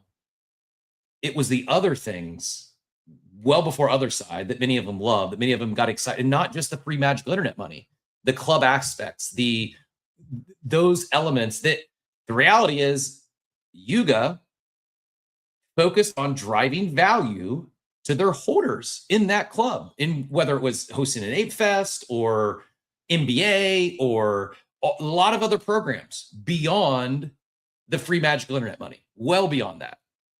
The reality is, not all. They had it. Ape Fest was awesome. I really loved it. I still recommend Ape. I love apes. I love the ecosystem. The reality is, I feel, from my perspective, the overwhelming majority of the focus in terms of where they're putting their resources, their time, their energy, where they're driving value, is not to the club, it's not to apes, it's not to hoarders, it is to other side, an ape chain. And the reason a lot of OGs aren't in there is, that's just not for them. It's fine, it doesn't have to be for everyone. but I also think that's why some people are leaving, is they feel that that's not for them. And the focus on driving value in value is different. It's not just magical internet money. Some of it, someone said, like, supporting people's posts on the timeline. I'll use Whale as an example. Azuki drove a lot of value to Whale by making him their resident, or I don't know what his title was, but he was not only on Azuki's payroll, he became like the unofficial voice of Azuki. He had a lot of the, like, I don't know, it's impossible to put a percentage to it, but I'm going to say probably 50% of Whale's income today, even though he's no longer on Azuki's payroll, is my understanding, is directly a result of Azuki supporting him early on. Now, can you support 10,000 holders like they supported Whale? No. Do you think that was the right investment for Azuki? All the money they Yeah, paid him? absolutely. Honestly. Absolutely. If you like, Okay. they never have the run up they So, did if it so wasn't to your point, like, who do you choose to support, right? Like, how many holders does Azuki have? I don't know, but I'm assuming, let's see, 4,400 holders. How do you pick and choose, right? Like, how many of those are engaged? How many of those? It's hard. I think, yeah, it is. It's a new industry, and I think here more like it's an invitation for right. It's the prices are depressed. Versus, by the way, you're still up a gazillion. If you minted an ape, right? You're up like what's that, like a 50x in 4 years, which is unheard of in like the traditional sense for people that still see these things as investments. So, but it's an opportunity right now that it's quiet to really work together, like all sides, right? Creators, founders, teams, collectors, traders, and say, okay, how do we make something out of this? How do we really make something out of this? And I think we need to open dialogues like this one, right? Where people are talking and people like, Luca had an interview last night or yesterday, and I caught a recap of it. And they asked him, they were like, what's the most valuable thing a holder can do for Pudgy today? And he said, engage in Web2, like repost. Like that is free. That is free. And I don't see most people reposting, engaging with their brand's content, other than like the hardcore our fans that are maybe 100 per project. That's a minuscule amount of people. If we're actually, thinking these things are going to be, globally known brands or collectibles or whatever goal each team has. So it's more like a challenge rather than like, hey, pushing back and say, hey guys, how the fuck do we do this together? How do we really like do this together? How do we make sure that, the good teams win? And what does winning look like? And Leslie, and I'm going to have to jump, but I know you have a guest coming up. How do we make sure that we all acknowledge that this is going to take time? To your point about the Jordan cards, actually, I was going to tweet this morning. I just put out a long tweet about different project strategies. And the last part of the tweet, which I left for tweet tomorrow because I wanted to make sure we've seen, is like, the reality is like everything needs time. Think about like, Pokemon cards versus Beanie Babies back in the day. Right? I had so many Pokemon cards. I was actually a big player of Pokemon card game. I went to the Super Trainer Showdown in '99 in California because I won the Texas Regional. I had, 1,000 packets they gave me for free of like the early basic set. I wish I'd never opened them. To your point, right? We didn't know that was valuable. It took 20, 30 years. And so this is going to take time. So how do we all work together as an industry, every single participant here, to make sure that we can all win together? Because to me, that's the beauty, right? That's what everybody's saying. It's like, hey, you need to be building in the open. We need to be building together. All right, let's fucking go do it. How do we do it? How do we make sure that we're winning, not versus the other project that's here, but versus really, truly going, those that want to be competing on the Netflix Disney level, those that want to be competing in like the Bear Brick level, right? Like, how do we work together? And I think we still need to look for the answer and figure that out. I agree. And I also agree, you're seeing a lot of holders not engaging their brand posts and stuff, but I also think it goes both ways. I think in many of them, it's hard to generalize because every one of them is very different. But the vibe, the overall sentiment was, I'm part of this thing. We're working together. They're supporting me. They're retweeting my posts. They're using the Whale example. They brought Whale on payroll, and both parties benefited from that significantly. I've never received a dime from Yuga. The DAO sponsored our show. ApeCo/ApeChain sponsored our show. I'm very grateful for that. They supported us, not because we just asked for a handout, because we were an ambassador for years before we ever even requested a dime from either the DAO or ApeCo. And this isn't like a me thing. It's just that's obviously an easy example to tie into. I think more, and it doesn't always have to be financial. Sometimes it's just making them feel a part of something, whether it's the inner huddles or the board meetings or being involved, the behind the scenes, feeling involved, feeling engaged, and then also, how we're supporting those holders in the ecosystem. I thought the NBA was a cool program. If you go back to, the specific example of other side, there's some of those OG holders who feel that it has taken away the focus of driving value accrual or attention and support back to the OG holders, the mutants and the apes. And some of them, it's just not their thing. So they're not another side. They're not support. It's now you have this disconnect where they're not supporting what Yuga is focused on building, and vice versa. If Yuga doesn't see him another side every day, like, how do I even know this person is an active member of the community? It's just not, there's a, and because someone else mentioned secondary collections and dilution and these are all different things. So again, we're kind of grouping a lot of things in a similar bucket here, but I do think the idea of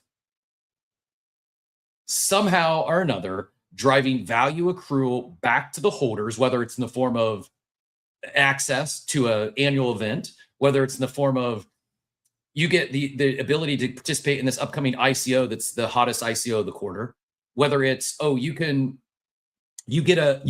are minting a secondary collection, you all get some from free. There's a lot of ways to drive value. My read on I'm just speaking extremely general, and I know it's not accurate of all, but I think a lot of these NFT, PFP brands, it is an afterthought. I think in 21, 22 in the Mania, it was the priority. People had people on their team that were partnership and collaboration. That was their role. To go find, how can we go partner up with someone else who's building something cool in the space, and how can we bring that value to our users? I don't know how many ever even have that person anymore. Now, is there people on teams that are still doing some of that? Sure. But I think a lot of people got away from collaborations, partnerships, and even thinking, what can we do today, this month, this year to drive value back to our holders and our supporters? I know there's absolutely several that are still doing that, but it used to be across the board. It used to be if you weren't doing that as an NFT PFP brand, people weren't going to buy your asset. Now, I think we've gotten away from that. It's just been kind of generally universally accepted by the space that, and I know some people said, if we just view this as a collectible, that's just cope. Like, some are just collectibles. I think expectations are really out of whack for many people in terms of some of the value of these things, and the timeline probably more so than is maybe the biggest expectation gap. But I also think it's, so some of it, big TLDR here, and then we're going to go to Loki and then Machiavelli. My read is there's, to some degree, the expectations are out of whack based on holders' expectations. I think some of the momentum is on holders not engaging like they once did, not participating like they once did. And I also think that the money of the brands need to take some of that blame as well, because they stopped focusing on how to engage their holders, how to support their holders, how to drive value back to their holders. And then it's become, okay, why am I holding this other than the collectible? And it may accrue, maybe a good store value. It may appreciate over the next couple of decades. That's cool. That's fine. If that's what they're building, that's just not how many of them started. Loki, go ahead and get back in here. Yeah, thank you. When we talk about having your community helping you with the social post, and then there's Sergio saying, how do we work together? But earlier you mentioned like this should be just a hobby. I know Sergio, that was Chris, right? Like an hour ago. And I see a contradiction here. So, for instance, in Pudgy community or XRP community, those are called army. So essentially, you are working. Essentially, you're doing something. That's why you have to be aligned, not just in the long term where your collectible will go to millions, but in the short term. Otherwise, we want to work for free. And then we have so many little utilities a brand can provide, and this is hard. Like, running an NFT company is probably one of the hardest thing to do, because each of those little utility, they cannot make happy everyone, because supplies are crazy, because like for instance whale is just one, or you can have a few of creators. But we are starting to see some solution like the Kleino thing, where, well, I mean, we are not sure yet if it's going to be brand equity or just a token. But anyway, it's a way to reward your participation, whether you're a creator or on-chain activity. I'm not sure how it will work. Or SBTs. So we are seeing Moonbirds, Pudgy using SBT to start to understand who are the active community participants and loyal community participants. And I think probably Doulos recently wanted to do something like this, where they wanted to reward only the active community, because I understand rewarding your passive community is just not a business, right? So it kind of makes sense, and I think that's the way to move forward. I don't know. The problem is Like, it requires. Go ahead. Sorry. Go ahead. Finish your thought. I didn't mean to step on you. The problem is it requires a lot of work, like crazy, on so many multiple aspects, and most importantly, to empower your community, to have an active community, because the moment you don't have a community, the value goes down and you don't get any more the airdrop that we talk about and all the benefits that, I mean, the people outside of your ecosystem, they don't see value anymore in your ecosystem. Yes. So I will, first of all, this is really, really hard to do everything we're talking about. It's not easy. If it was easy, there'd be a lot more NFT PFP brands, or it'll be a lot more thriving. This is very difficult. I'm not saying it's easy. Oh yeah, man. Pudgy is probably like 50, 100 people. I don't know, but it's a lot of people are working there. Mm-hmm. It is very, very difficult. Not an easy task. I just also think I'm not willing to step. Oh, it just is what it is. We just gotta be along for the ride. And this is like, I do think there's more. I think there's better ways that some of these teams connect. Some of them are doing very well. I mean, we've given some examples here today. And I've got another post pulled up from Flex here that says, lots of talk about adding value to holders, as well as which projects have crossed over to Web 2 and creating actual real world revenue. I think this is key to Sergito's point. If royalties aren't a thing, which for the OG collections, they're not, unless they go to a new contract, but royalties are a thing again. Like, look at, again, Good Vibes Club. They minted in 2025 and they've brought in $1 million plus of royalties this year because they're on a contract that protects the royalties. So they can be a thing. I know it's not an answer for everyone, but back to this quote here, this post, 21 airdrop season mania, aside from holding assets, Chimpers has aligned itself flawlessly to add massive value to holders. For those that don't know, the king of IP, Pudgy Penguin, stands second to Chimpers in the most followed project across socials, as well as second in virality of every single Chimpers post on TikTok, Instagram, etc. Millions of likes, tens of thousands of comments. The beauty of all, they haven't even turned on monetization yet. Chimpers are sitting absolutely primed for liftoff, and you can buy 9 chimps for the price of 1 Pudgy. I'm not making this PvP. I'm just quoting Flex here. And on that front, if we're going to talk, whether it's Chimpers or we mentioned Claynosaurs, which is alluded to or straight up said they're going to, like, I will also say, someone said you can't say you're going to gift equity to your holders in the US without running into issues with the SEC. I agree. It has to be a surprise, is my understanding. You just need to take the snapshot and do it. So that also is not easy. That's not perfect yet either. But there are ways. Like, at the end of the day, these businesses have to be successful. They have to generate real revenues, whether that's royalties or a Web 2 product, or they blow up their socials and they turn monetization on. I do think there is long-term a way to align NFT PFP brands with their holder base, with the supporters, and value to accrue by some form of revenue share, whether that's token buybacks, whether that's NFT buybacks, whether that's, if they become a shareholder down the road, dividends, but all of those examples, in my opinion, take years, if not decades, to really become anything material or meaningful. Could someone really become the next unicorn and exceed everyone's expectations? Yeah, it's possible. But if we're being realistic about it, Pokemon didn't happen overnight. The Michael Jordan rookie card didn't happen in years. It took decades. Like, the collectible, the value accrued to the collectible, even great companies, a lot of great companies lost money for years, if not a decade, before they started turning serious crazy profits. So it's like building a startup is very difficult. Most will fail. Generating revenue, any sort of material revenue where even rev share would mean anything, is difficult. And I know there's SEC. I know it's easier said than done, but there's also ways. There are ways to bring along your community, to bring along your supporters, to bring along your ambassadors. And I know some are doing it. I just think it used to be at the core of the momentum and the excitement. And it was a core reason. Why would I hold this asset? Well, I'm going to hold it because I know I'm going to get value back, whether it's in the form of an airdrop or something from the company who made this NFT that this NFT is supporting, or that brand is going and working on behalf of their holders to get them access to other things, access to other airdrops, access to other ICOs, access to other allocations. That's still happening in 2025, but it's only a handful of companies doing that.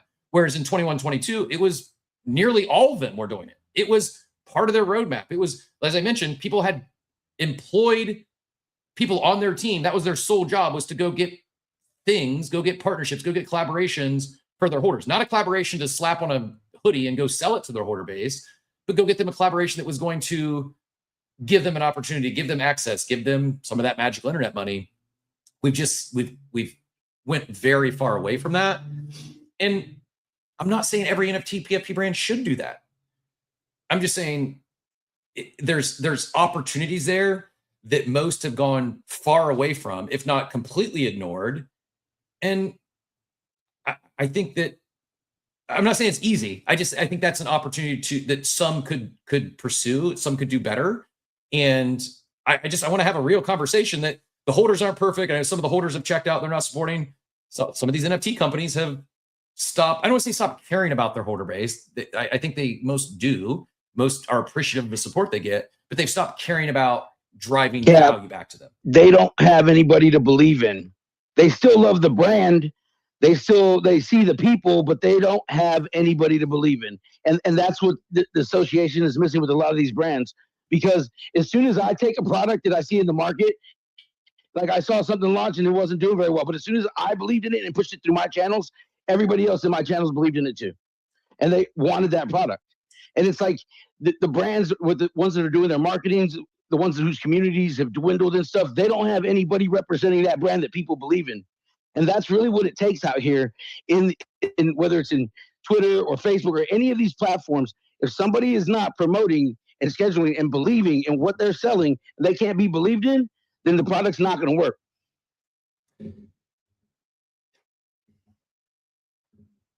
Fair. I also challenge Cap. When's the last time there was a good airdrop? I mean, Moonbirds did Anichess. It was like $6. There was one though that I can't remember what it was. There was one early on. I think each Moonbird holder got like $1,500. That's meaningful. That's if you sold the first minute, but actually, if everybody sold in the first week, and it actually drove to zero, it was a couple $100 like net, which is meaning you're not wrong, right? But if you're asking them to, like, let's say top 5, 10 companies to try to go get the same airdrop, like there's not like a ton of value there, right? Like you have 5 people, one from each team working for the ecosystem as a whole, and you're paying them what, 80, 100K each. So you're spending $500,000 as an industry on having 5 people trying to get this airdrop with a market cap of like $1 billion. That's actually not good ROI. Yeah, and just to be clear, I don't think airdrops is necessarily the answer, but I do think it maybe the ICO thing's already done as well. Maybe it's already played its course. There's no other exciting ICOs. I do think there could be some opportunity there. Like you're seeing it with the InfoFi campaigns. Why can't NFT PFP brands do the same thing that these InfoFi platforms are doing? The InfoFi platforms are doing it. And yes, are there few and far between? People don't like them, man. Come on. It's like slop. It is the worst. It's like no. I'm not saying do the InfoFi. I'm saying the InfoFi platforms have got their holders, their users, their customers, whatever you want to call them. They've got them airdrops. They've got them access into ICO rounds. I think that, and some have been prints. So I think there is opportunities. Are they as prevalent as 21, 22? No, absolutely not. But if you got, but is that gonna move the needle for that? It's like what we need. Like if we diagnose the thing, and I'm gonna have to leave here. And I know you took a lot of your time on schedule, but what we really need is new people to come in and buy. right? At the end of the day, you saw it with our Basel. Like you need outsiders. We were all outsiders. I came into Punks and Nifty in like early 21, right? And a wave of us came in at the same time, and we bought everything that we could. And that's what drove prices. And then that drove another wave of newcomers. And then Ape's success drove another wave of newcomers, and so on, right? So I think what we need to drive here is just the joy of like owning one of these things. Like why? Because that's what's the most exciting part, especially right now that, again, there's not a lot of like financial value creation opportunities because there's no money coming out of the skies, which was at what cost this whole thing from the very beginning. It was just this free money that just ended up in these markets. And so, right, when we think of like, okay, how do we get, right, like any of these projects to accrue value to the NFT, which I think it's one of Loki's main points overall, is like the floor price. That only comes from buyers, right? New buyers, like net new money coming in. Personally, I think the way you do that is by really like, why did I want to be a punk? Because I joined the Discord and it was so like eye-opening. Like all these people that knew about Ethereum, this brand new world. They were teaching me about DeFi. I met Deez, I met Snow from like, man, I want to be friends with these people. And then I rocked the punk and people were like, holy shit, I respect you on Twitter. But I had no idea what I was saying about crypto, but because I had a punk, people like pay attention to me. Right? Pudgy, same thing. Apes, same thing. Now we're hoping for Meebits. We're trying to create some of that. So like the answer I think we have to really strive for is an aggregate. How do we get the average person down the street who has discretionary income, who likes collectibles or art, or might want some airdrops, to first of all come to look at NFTs and say, hey, I want to join NFTs, period. And then within NFTs, choose one of the different teams or strategies. It's like pickleball. How do we get people to start playing pickleball? Like there's no professional pickleball teams, there's no fan bases, but there's a lot of pickleball players, right? Like if you think about football, like more people like teams than actually play football on a weekly basis. And so I think we want to get there to the NFL point where people just wear the shirts and really root for the teams, regardless of how they're doing, right? People don't care. Like I've been a accidentally Jets fan because I picked the team when I moved to New York 17 years ago, and I picked the Jets because of Mark Sanchez and I'm Mexican. And, you know, that was one of the worst decisions of my last 17 years. But I still sometimes I'm like, yeah, go Jets. So it's going, we need to first bring in the pickleball style players, like people that want to be part of this. And then once they're here, and alongside that, like really build those fandoms, which is what we did in 21, mostly with the premise of free money, but it wasn't everybody. It wasn't everybody that came for the free money. It was just some came from the art, the community, just wanting to belong. You know, being a 38-year-old, having no friends because everybody moved out of the city, having a bunch of friends online in Discord. And like, yeah, why not? So I'll leave you with that. I think the question is really what we're looking out for both companies and collectors is how do we grow the pie in aggregate? How do we like reinvite friends? How do we have our Basel moment, our 010 moment, but for PFP IP? Is there anyone, and I know you got to go, appreciate you being here, really enjoyed the conversation. Is there anyone in your opinion that is doing a great or even a good job at actually onboarding, bringing in, I hate to use the word normies, but bringing in non-crypto natives into here, actually buying an asset? Is anyone that's doing a good job of that in your opinion today? I don't think so. And like ourselves included, to actually have this conversation with the team this week, right? We need to grow our Twitter. We need to grow our exposure on Instagram. We're going on socials. We're like hiring like traditional influencers to promote this. I think that the fungible tokens, and there's two reasons why that's happening, right? One, nobody's coming in and spending, even for me, but like $1,500 is a fuck ton of money, even for myself, like outside of like this thing. Bro, I love Rufus Du Sol. We're going to the Tulum concert on Jan 4th, and tickets were $300, and like it was a gut punch, because it's $300. So spending $1,500 on a digital collectible when you're brand new to the scene, it's a little bit much. Let alone $15, $20, $100,000. So fungible tokens were supposed to be like a little of the answer. Like, how do you buy into the community at like $5, $10, $20? And then really grow and eventually like step up to like the NFTs and so on. I think that the speculative nature of them and the fact that they've dropped so much in value took away that opportunity to be a good on-ramp. So I would challenge folks, like for example, Doopies. I think they would have been like $25, would have been a really good way to bring in people. And I saw it. I was in the Doodles Discord. There was a lot of folks that I had never seen around the space that were excited to become a Doodles for $140. That's a Solana. We caught that, and you create like new opportunities for coming, find identity within the community. I think we're gonna have a new wave of buyers, but they're not going to come in at a 300,000, 20,000 level. Like there's just like the economy's not there. There's no buyers. There's not even like, it's just, like you said, you're not buying NFTs, right? Like if we're not buying NFTs, are people down the street going to buy NFTs? Probably not. Yeah, and while I do agree, like secondary collections, fungible tokens, they can help. I also think they bring in their own challenge as well, because then you start talking about dilution and, oh, this person who just joined for 30 cents, $1, they're getting the same access that I got for holding this asset. But it doesn't have to be the same access, right? It's think of it like World Cup jerseys, right? We have a big MeBits World Cup activation coming next year. We announced it earlier this week. But think of World Cup jerseys, right? Like the Mexico Adidas official on the field jersey is like $150. And then you can buy like the $100 replica. And then you can just buy a $30 t-shirt that says Mexico and Adidas. And so I think there's an opportunity for NFTs to have different product levels. And kind of like the success of NFTs back going to 2021 was twofold. One, everybody for the most part came in at really low levels, right? Like apes that minted for 0.08, which is $400, right? Like today you can't get, there's very few quality NFTs that you can get for that level. And so people make money along the way. Great, that's your point about airdrops and value accrual. But that value accrual mostly was from others coming in, right? And buying from you that were early. Not from the community. I mean, yeah, you got airdrops of like Pengu and all that stuff, but the majority of the money that was made in 21 was from folks. There was no airdrops from NFT companies in 21. It was folks coming in and buying your bags much higher. So we need a new kind of like funnel that gives new joiners the opportunity to make money. And two, but there's a good way to distinguish between, yeah, these are, your replica jerseys, you're part of the community, but maybe you don't get the full access, right? Like we lost a lot of that when like everything became one-for-one with like activations, right? Like with punks, you had rarity premiums, and those were like really noticeable. For a while, there female punks that were rare had a higher premium than floor male punks. But then when the era of utility came in, and every single, let's say, ape or a pengu or doodle received the exact same reward for holding it, that completely flattened that out. So I do think that introducing new like level classes and tiering rewards and opportunities and access will allow us to really expand the surface area in that sense.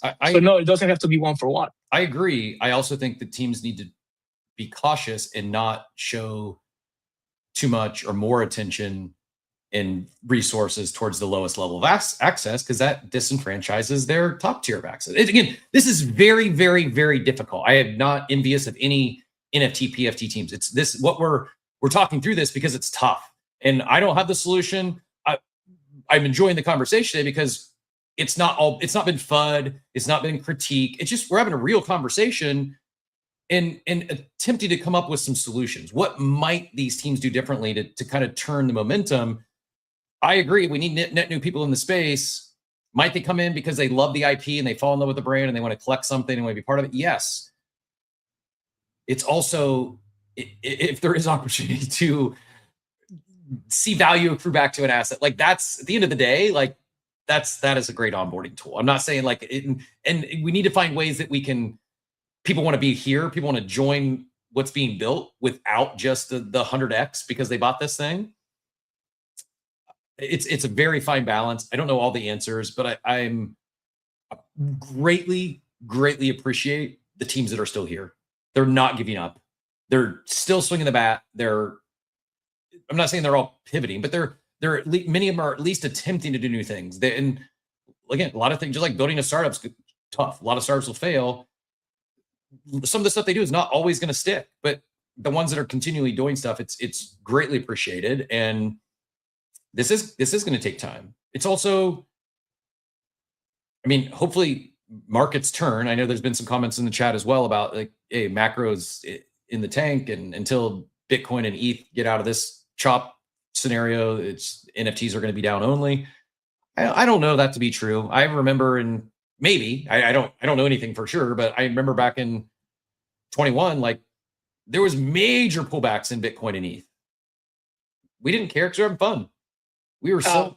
No, I will remind you actually. Punks crashed massively in June after ETH topped from because I remember because I was shitting my pants because I had 4 punks and they went from like mid-high numbers. Like I remember I was trying to sell my punk for 15 ether and I couldn't get anybody to buy it. And thankfully I delisted it and then we went on the run. But they do move with the crypto. And I think we go back and like try to like, if you look at the charts, a lot of that was later in the year. Yes, there was less of a pullback because we had that huge wave of money come in. But NFTs definitely moved with Ether, and I think it's just logical, right? Like they're further on the risk curve. Agreed. And so, Agreed. So folks, yeah. I got to run up 5 minutes late. I really appreciate the time, guys. I think as an industry, I want to challenge everybody to your point, Cap. Let's make a constructive push towards building together. How do we are not just complaining or adding FUD, but really coming with solutions. And the cheapest thing anybody can do, the most inexpensive thing, is just engage with your brands, help them out, retweet them, comment. Like honestly, like at the end of the day, like that really helps. But I would say, and I think I speak for a lot of the teams, like we want this shit to work. Like there's no more people that are personally exposed to the value of this ecosystem that the folks working on the teams. And so especially like maybe not the people that have made their money already, but like those team members that might just join the middle management, as some of the Solana folks like to joke about. And so connect with them, give them good ideas. I think the opportunity is tremendous here. And but we got to work together. We got to really work together as an industry. And I will see you all in Valhalla and Metropolis. What if you got time for one more quick question, then we'll get you out of here? Yes. We'll wind things down. Just some of your fans over in the abstract chat again. The question from Chris over there says, "What do you think of do you think there'll be any impact of the market structure bill coming soon? Any impact on NFTs?" No. Yeah, I think NFTs are very far removed from all that like legalese stuff. I appreciate the budget team, for example, being in DC and making a push. I think it's great to see, legislators wear NFT PFPs. That's awesome. But there's so many layers between now and then. I think we're mostly consumer products, collectibles, art, and I think if we have a good positive reaction in spot markets and people start feeling wealthy again, then yes, it's going to have an impact on PFPs. But I think that's secondary, third effect. And that's I think great sad, and that cues up the next one from I Can't Trade in the chat. Says, you're not getting it. I get it. I understand this. He says there was excess liquidity in 21, free money, stimulus in a short period. That's why NFTs push higher. That was one of the reasons. It wasn't the only reason. They are on the bleeding edge of the risk curve. I also agree. And the other, like, I'm sure some people punks drop because of ETH and Bitcoin dropping, but I would say, Sergito, the real reasons punk dropped was because the war on the floor and everyone was rotating out of punks to go buy apes. I kid, but not really. I'm like this. No. There was some rotation to MeVits because they came in pretty high, right, at Dutch auction at 2.5. But no, it was really I think Ether prices. We just need new people, guys. Like we need to go out there and like show them the Art Basel stuff. Yes. Like I think that's a great advertisement for the industry. Like, hey, like the crazy stuff that people talk about. Like, Beeple was actually the first wave back in December 2020 on Nifty Gateway. Like if we can, as an industry, come together and really help that, kind of like clean up the image a little bit, invite people back in. Hey, these are really cool collectibles by really cool creators, and it's an opportunity for upside. But really, it's about the community. It's about culture. It's about talk about the PSA, like for example, like all the drama right now with like the grading of the cards and stuff. Like digital collectibles are forever. They're recorded on the blockchain forever. And I think there's there's better arguments today for NFTs than there was in 21, absent the free money and the PFPs. And the airdrops. It's on us to make sure that story gets out, and it's on us to make sure we onboard people. There's way better wallets. There's everything is much better today than 5 years ago. So the difference is us, and there's a lot more of us than there was back then. So yeah, I think we should just go out and get them all together. Now I really have to drop. Thank you all so much. Appreciate you. I'll agree. I got one other thought. We'll get Loki in here for the closing words, and then we'll get everyone out of here. Yes, and the other thing I would add to the Art Basel and the Beeple stuff, Nifty Gateway in 2020, my first ETH NFT was a Justin Blau NFT faces on Nifty Gateway. And I found that because I was on Nifty Gateway because Beeple was doing the $1 auctions. We just came out of Art Basel where Xcopy, one of the most acclaimed digital artists, was giving away free NFTs, free art that's gamified, We had Jack Butcher, another acclaimed artist, selling NFTs for as little as $1. And I think you're right. I don't see very few new entrants unless they're extremely high net worth individuals and they're already an art collector. I don't see many new entrants coming in and spending thousands or tens of thousands of dollars on digital assets. I think they might come in and spend a few bucks, $1 to $25, and maybe there's an opportunity to not just that appreciate. Maybe it is gamified. Maybe there is a chance to win a one-on-one. That sort of stuff where it's more accessible. And I know this is challenge for NFT PFP collections. I get that. I know and also if you just joined late, the title is a hyperbole. NFTs are not dying.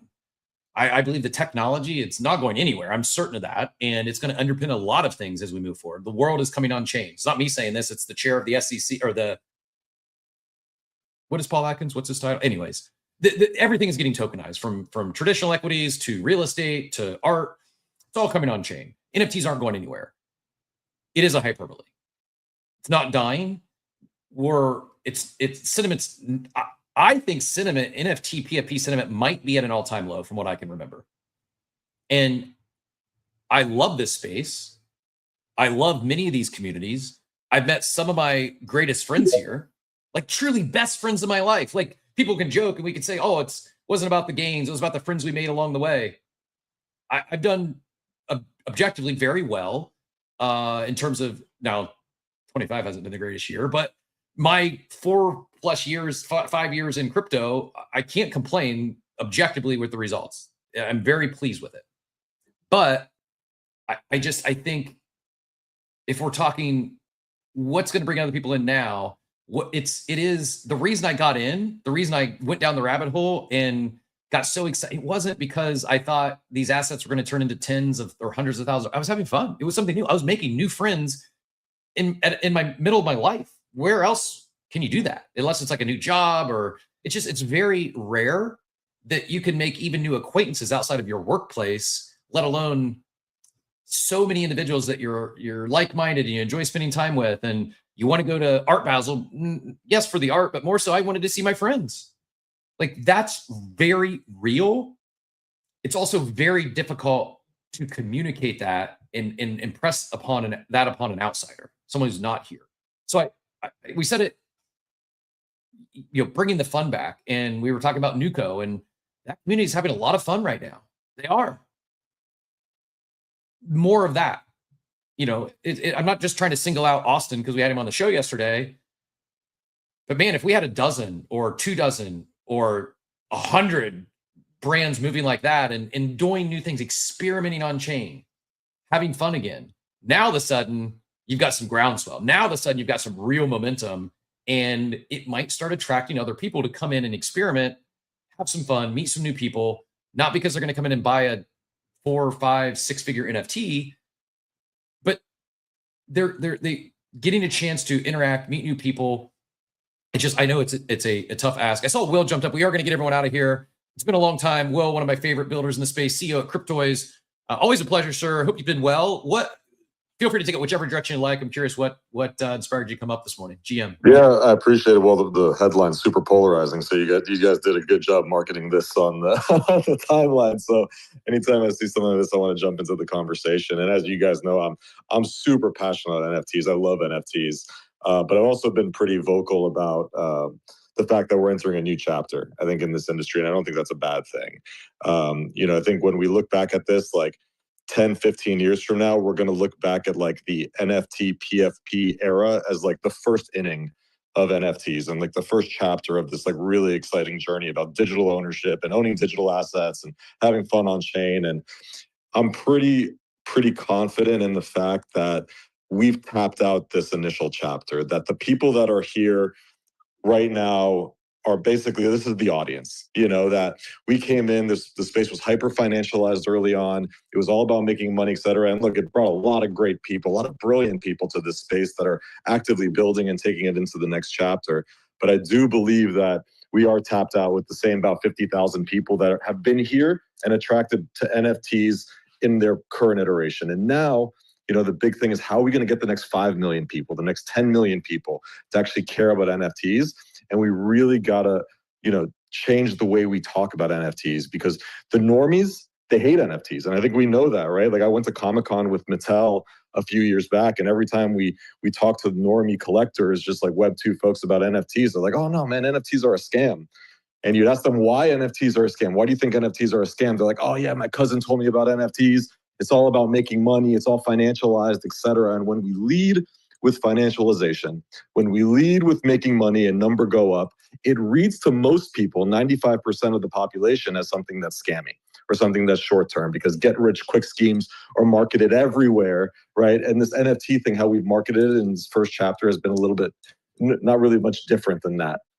So I agree with you, and I jumped on right on time what you said. Like, we obviously can't have $10,000 assets, right? If we want to onboard millions of people, we need things that are cheaper price points. And, you know, I appreciate the kind words about Cryptoys. Like, you guys know that's always been our meta: $20, $30, $40 NFTs. Allow people to try it out, have a fun unboxing experience, and then let them discover the other aspects of it. Like, again, I give my flowers to NBA Top Shot always.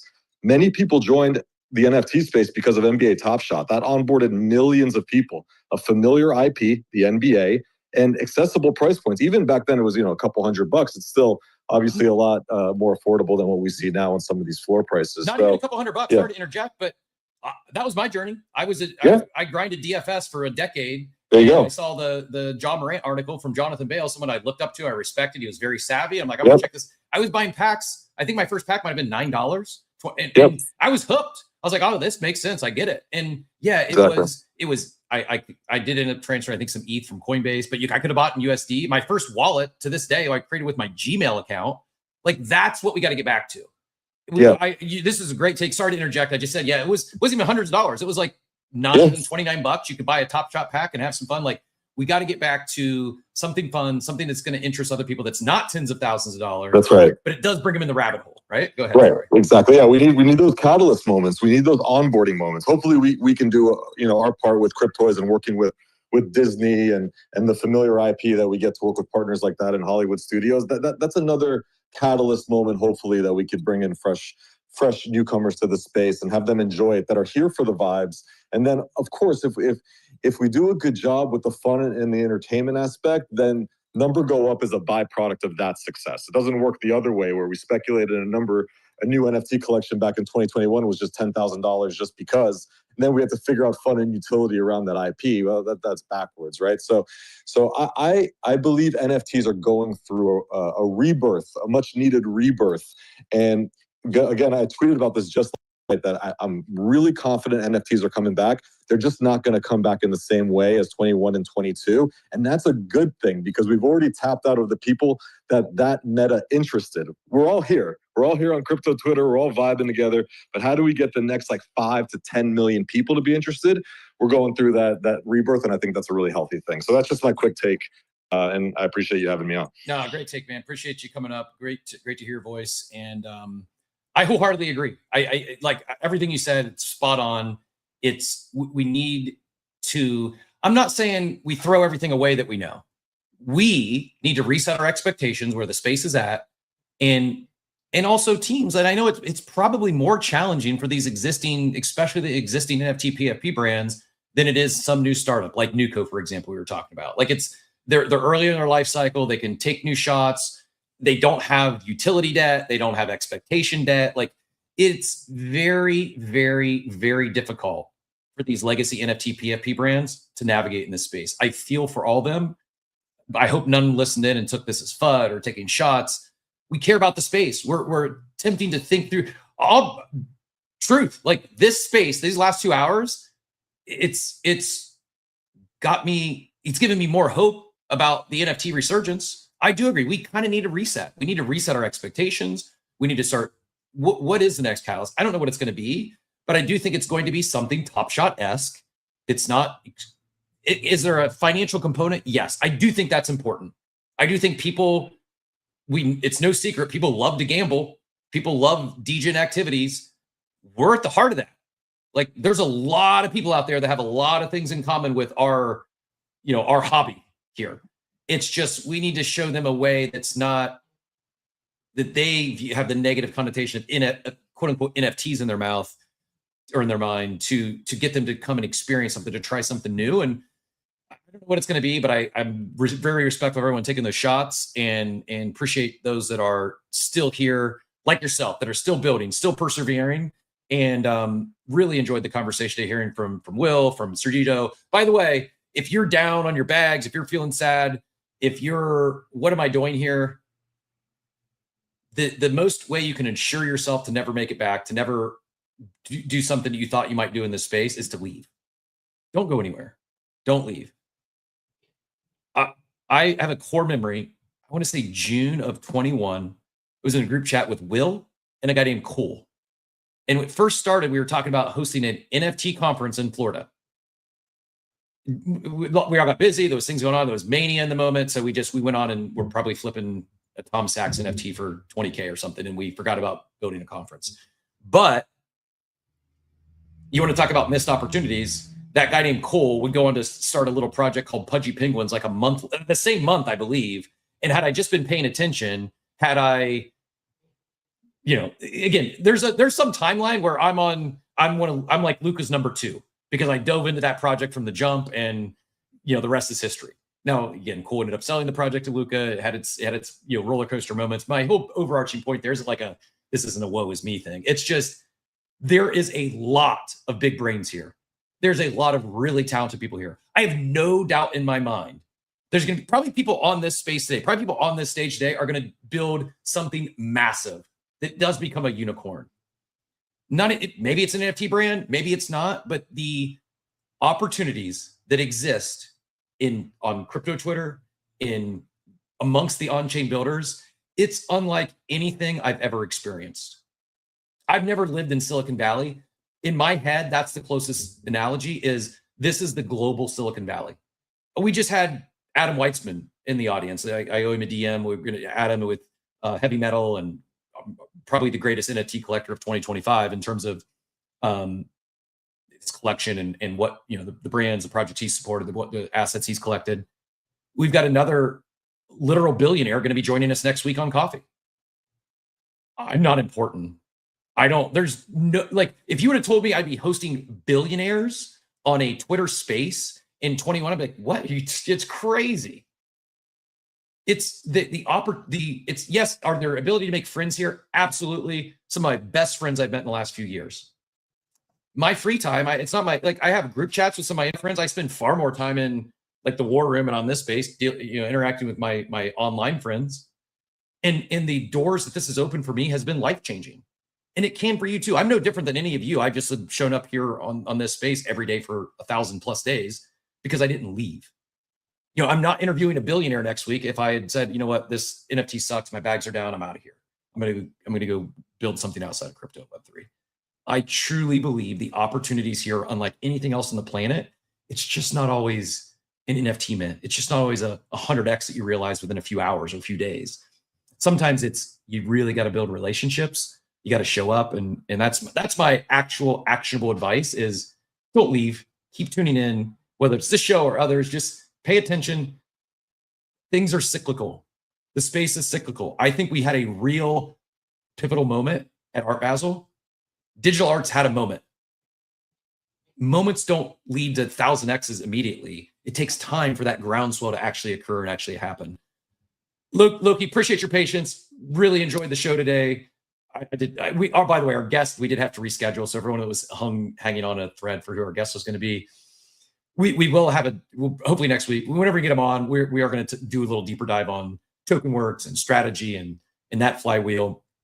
But Loki, GM, sir, feel free to take it wherever you'd like. Really enjoyed the conversation today. And then any closing words after that. Yeah, thanks, Also, Cap. if you got your spaces link. I feel pretty offended you haven't mentioned me when talking about billionaires. You're far from a beginner, but if you do, he said billionaires. Oh, billionaires. Billionaires, yeah, because he's a billionaire. Well, we hosted a billionaire on co-hosted with a billionaire. That's a first. But do me a favor, if you've got your link for your Sunday show, pin that up top before we get out of here. I'd love to drive some more eyeballs and reminders to that if you have it. If not, if you're not giving Loki a follow, definitely give him a follow and let him know what time your space is on Sundays. Thank you. I forgot. I think it's 10 a.m. East. 10 a.m. East, guys. Yeah, I think I want to close with a couple of take on NFTs. So I feel like there's a confusion when we talk about NFTs, where the first model, the current model, the PFP, the Digital Limited Exclusive Club, it's designed to be for the super fans. So not for the collectors, not for the random collectors. So when we talk about selling a digital collectible for $25, yes, that's the future. I mean, that's already the present in Web2. They're doing games, they're just not calling them NFTs. Oh, Vivi is doing that already. They have like an hybrid of NFTs. Cryptois is the next one. So this is the future for the Web2 brands entering the space, or our native brands uh, issuing new collection, like 100K collection of NFTs or open edition of NFTs of their brands. No doubt. But the main difference is when you want to be a stakeholder, when you want to be a super fan. So it's a different level of commitment, both of your time and monetary. And so when we are talking about, there was Sergio saying we need to expand, we need to go to the normies. Actually, the normies are not really interested in this model. And I think the people that are interested and they have the money to do that are in crypto. The thing is, the people we onboarded in the last 4, 5, 6 years, they were onboarded to crypto through speculation events. So everybody just want to make money. So the moment you don't have alignment in NFTs, where you just ask me to work, not getting anything back, obviously the crypto participants, they don't want to be part of NFTs. So for me, it's pretty simple. First, we align back and we get back the ideal consumer, ideal participants, which are, I think, in crypto, are non-normies.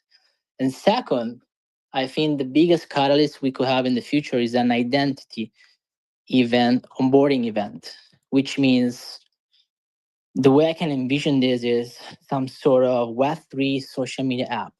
So, guys, we are on Twitter. Everything is running through JPEGs and trust built on words. So, by in the future, when we really have on-chain tools, then your identity becomes so essential to what you do on chain, what you have on chain, what you hold, so your NFTs.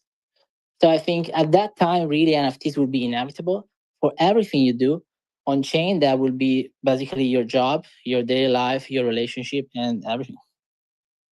Yeah, man. Well said. I appreciate it.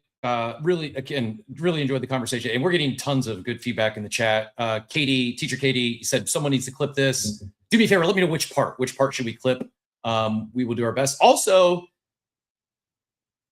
if anyone's interested in clipping the show, like on like an ongoing basis, hit me up in the DMs. It's a good opportunity to plug our newsletter up top, that post for pain. If you've not given that a like, repost yet, please go do so. If you've not subscribed to our newsletter yet, would really love that. We don't spam you. It's one email a week, and it's basically a recap of not just the show, but happenings in Web3. I am biased, but I think it's one of the best newsletters in all of crypto. We have, I don't know, subscribers about 18,000. We just got a recap for last year. So for the entire year, we had a 17% open rate, which is, I think, pretty strong for a crypto newsletter. We had a 1% click through. Not that any of you care about that, but it's a good recap on the week, on the happenings, and it helps us out. So if you like the show and you want to make sure you don't miss anything, you got links to all the recordings, everything in there. And it's our way to show Payne some love, because he does. I mean, he's basically reformatting the whole thing, and he doesn't get paid. He does, but he gets paid when we get paid. He's not on salary.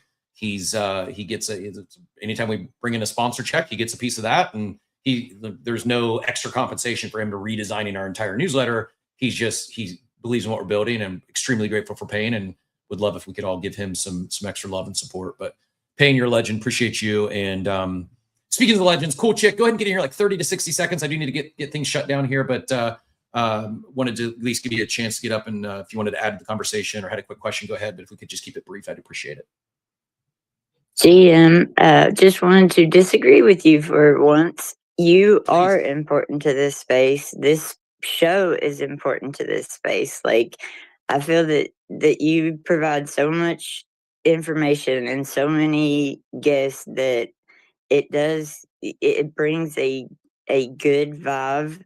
I mean, sometimes the conversation gets a little deep, and there are I feel like this show is honest, and it does a lot of good for crypto.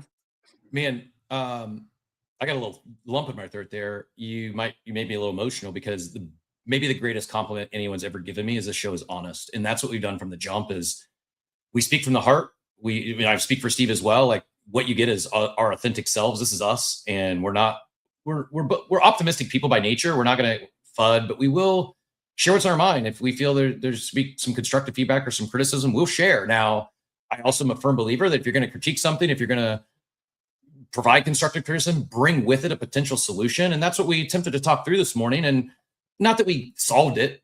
If we did, I'd be in that billionaire class if it was that easy.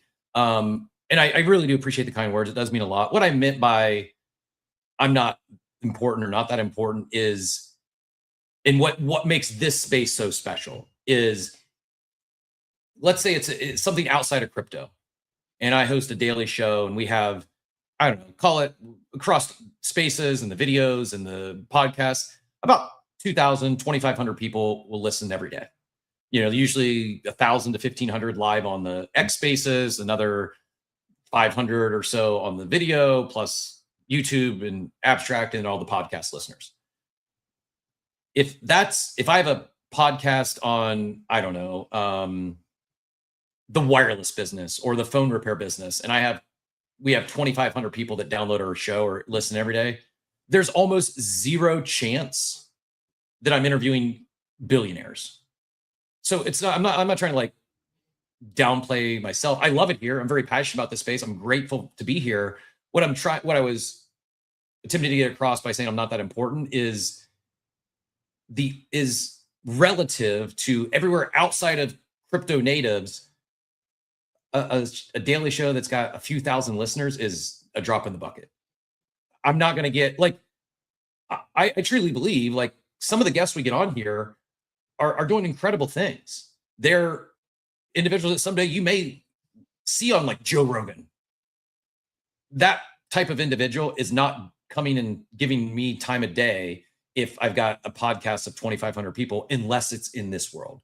And I think why that is because on average, now there's a range. Are there people that are below poverty level? Yes. Are there people that are billionaires? Yes. Most of us are somewhere in between. But I think that the talent, the intelligence, the EQ, the IQ, on average, it's far greater than most other industries. The builders that are here, the builders that have stayed here, there's a lot of extremely talented individuals that are going to do incredible things in their lives. And you never know who you might get a chance, not just to interact with, you never know who you might become close friends with. That's going to go build the next big, I'm not looking for a job. I had a conversation yesterday for well over an hour, but I think we went 2 hours, and they've got me considering going and actually working for someone else because of the excitement, what they're building. It's not for I would take the pay, but it's not for the paycheck. It's for everything else that could come as a result of it. That conversation doesn't happen if not for this space.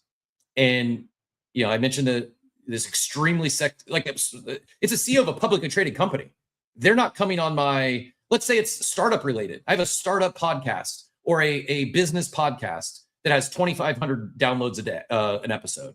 That person's not giving me the time of the day, but they see the value in this crypto native audience. They see the value not so much in me. We've never met before. We've traded a few DMs. They see the value in all of you. And that's what's so special here. That's what might it exist outside of crypto? Maybe someplace like Silicon Valley or extremely niche, local, hyper local, regional spaces. This is a global audience. We all have at least something in common, if not a lot of things in common. And the reason we're able to bring on such high level guests like that is because of all of you, not because of me, because I know for a fact, if I had a This Week in Business podcast, I don't even show up. I'm a blip on a radar. They go to All In or one of the, Joe Rogan or one of the people who actually has millions of listeners, not 2,500. But all of you, the 2,500 of you, you're on par with some of these mainstream shows that have hundreds of thousands or millions of listeners. Like, so forget your bags, like take some pride in that you are part of something special. It is meaningful. And people who have done major things in their lives and their businesses, they care. They want to talk to all of you.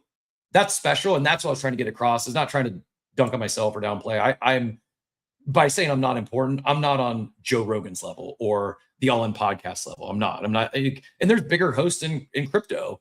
It's so that even furthering my point that the reason we're able to get such incredible guests, the reason we have people like Will and Srijito, built like CEOs, founders in this space that have had success, it's because of all of you and the opportunities that exist here and the people that are here. And that is special. It's also very, very, very difficult to convey that to someone who's not here. You can't just go push a button and get them to realize and experience everything that all of us have realized, and the friends and the relationships we've built over the last few years.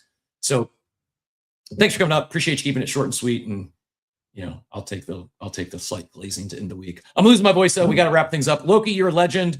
10 a.m. Eastern on Sunday. Tune in to Loki's NFT show, and we will bring our guests back that we were thinking about getting on today. We'll do a deeper dive on TokenWorks and strategy and all things related there. And I guess we're gonna have to do some more clickbaity, rage engagement baity titles, because apparently it worked today. We're not gonna use NFTs are dying every day, but I don't go there that often. But it felt appropriate today. I'll give Loki the credit for being the NFT guy, joining us day one in the co-host seat, and we're taking a direct shot at his.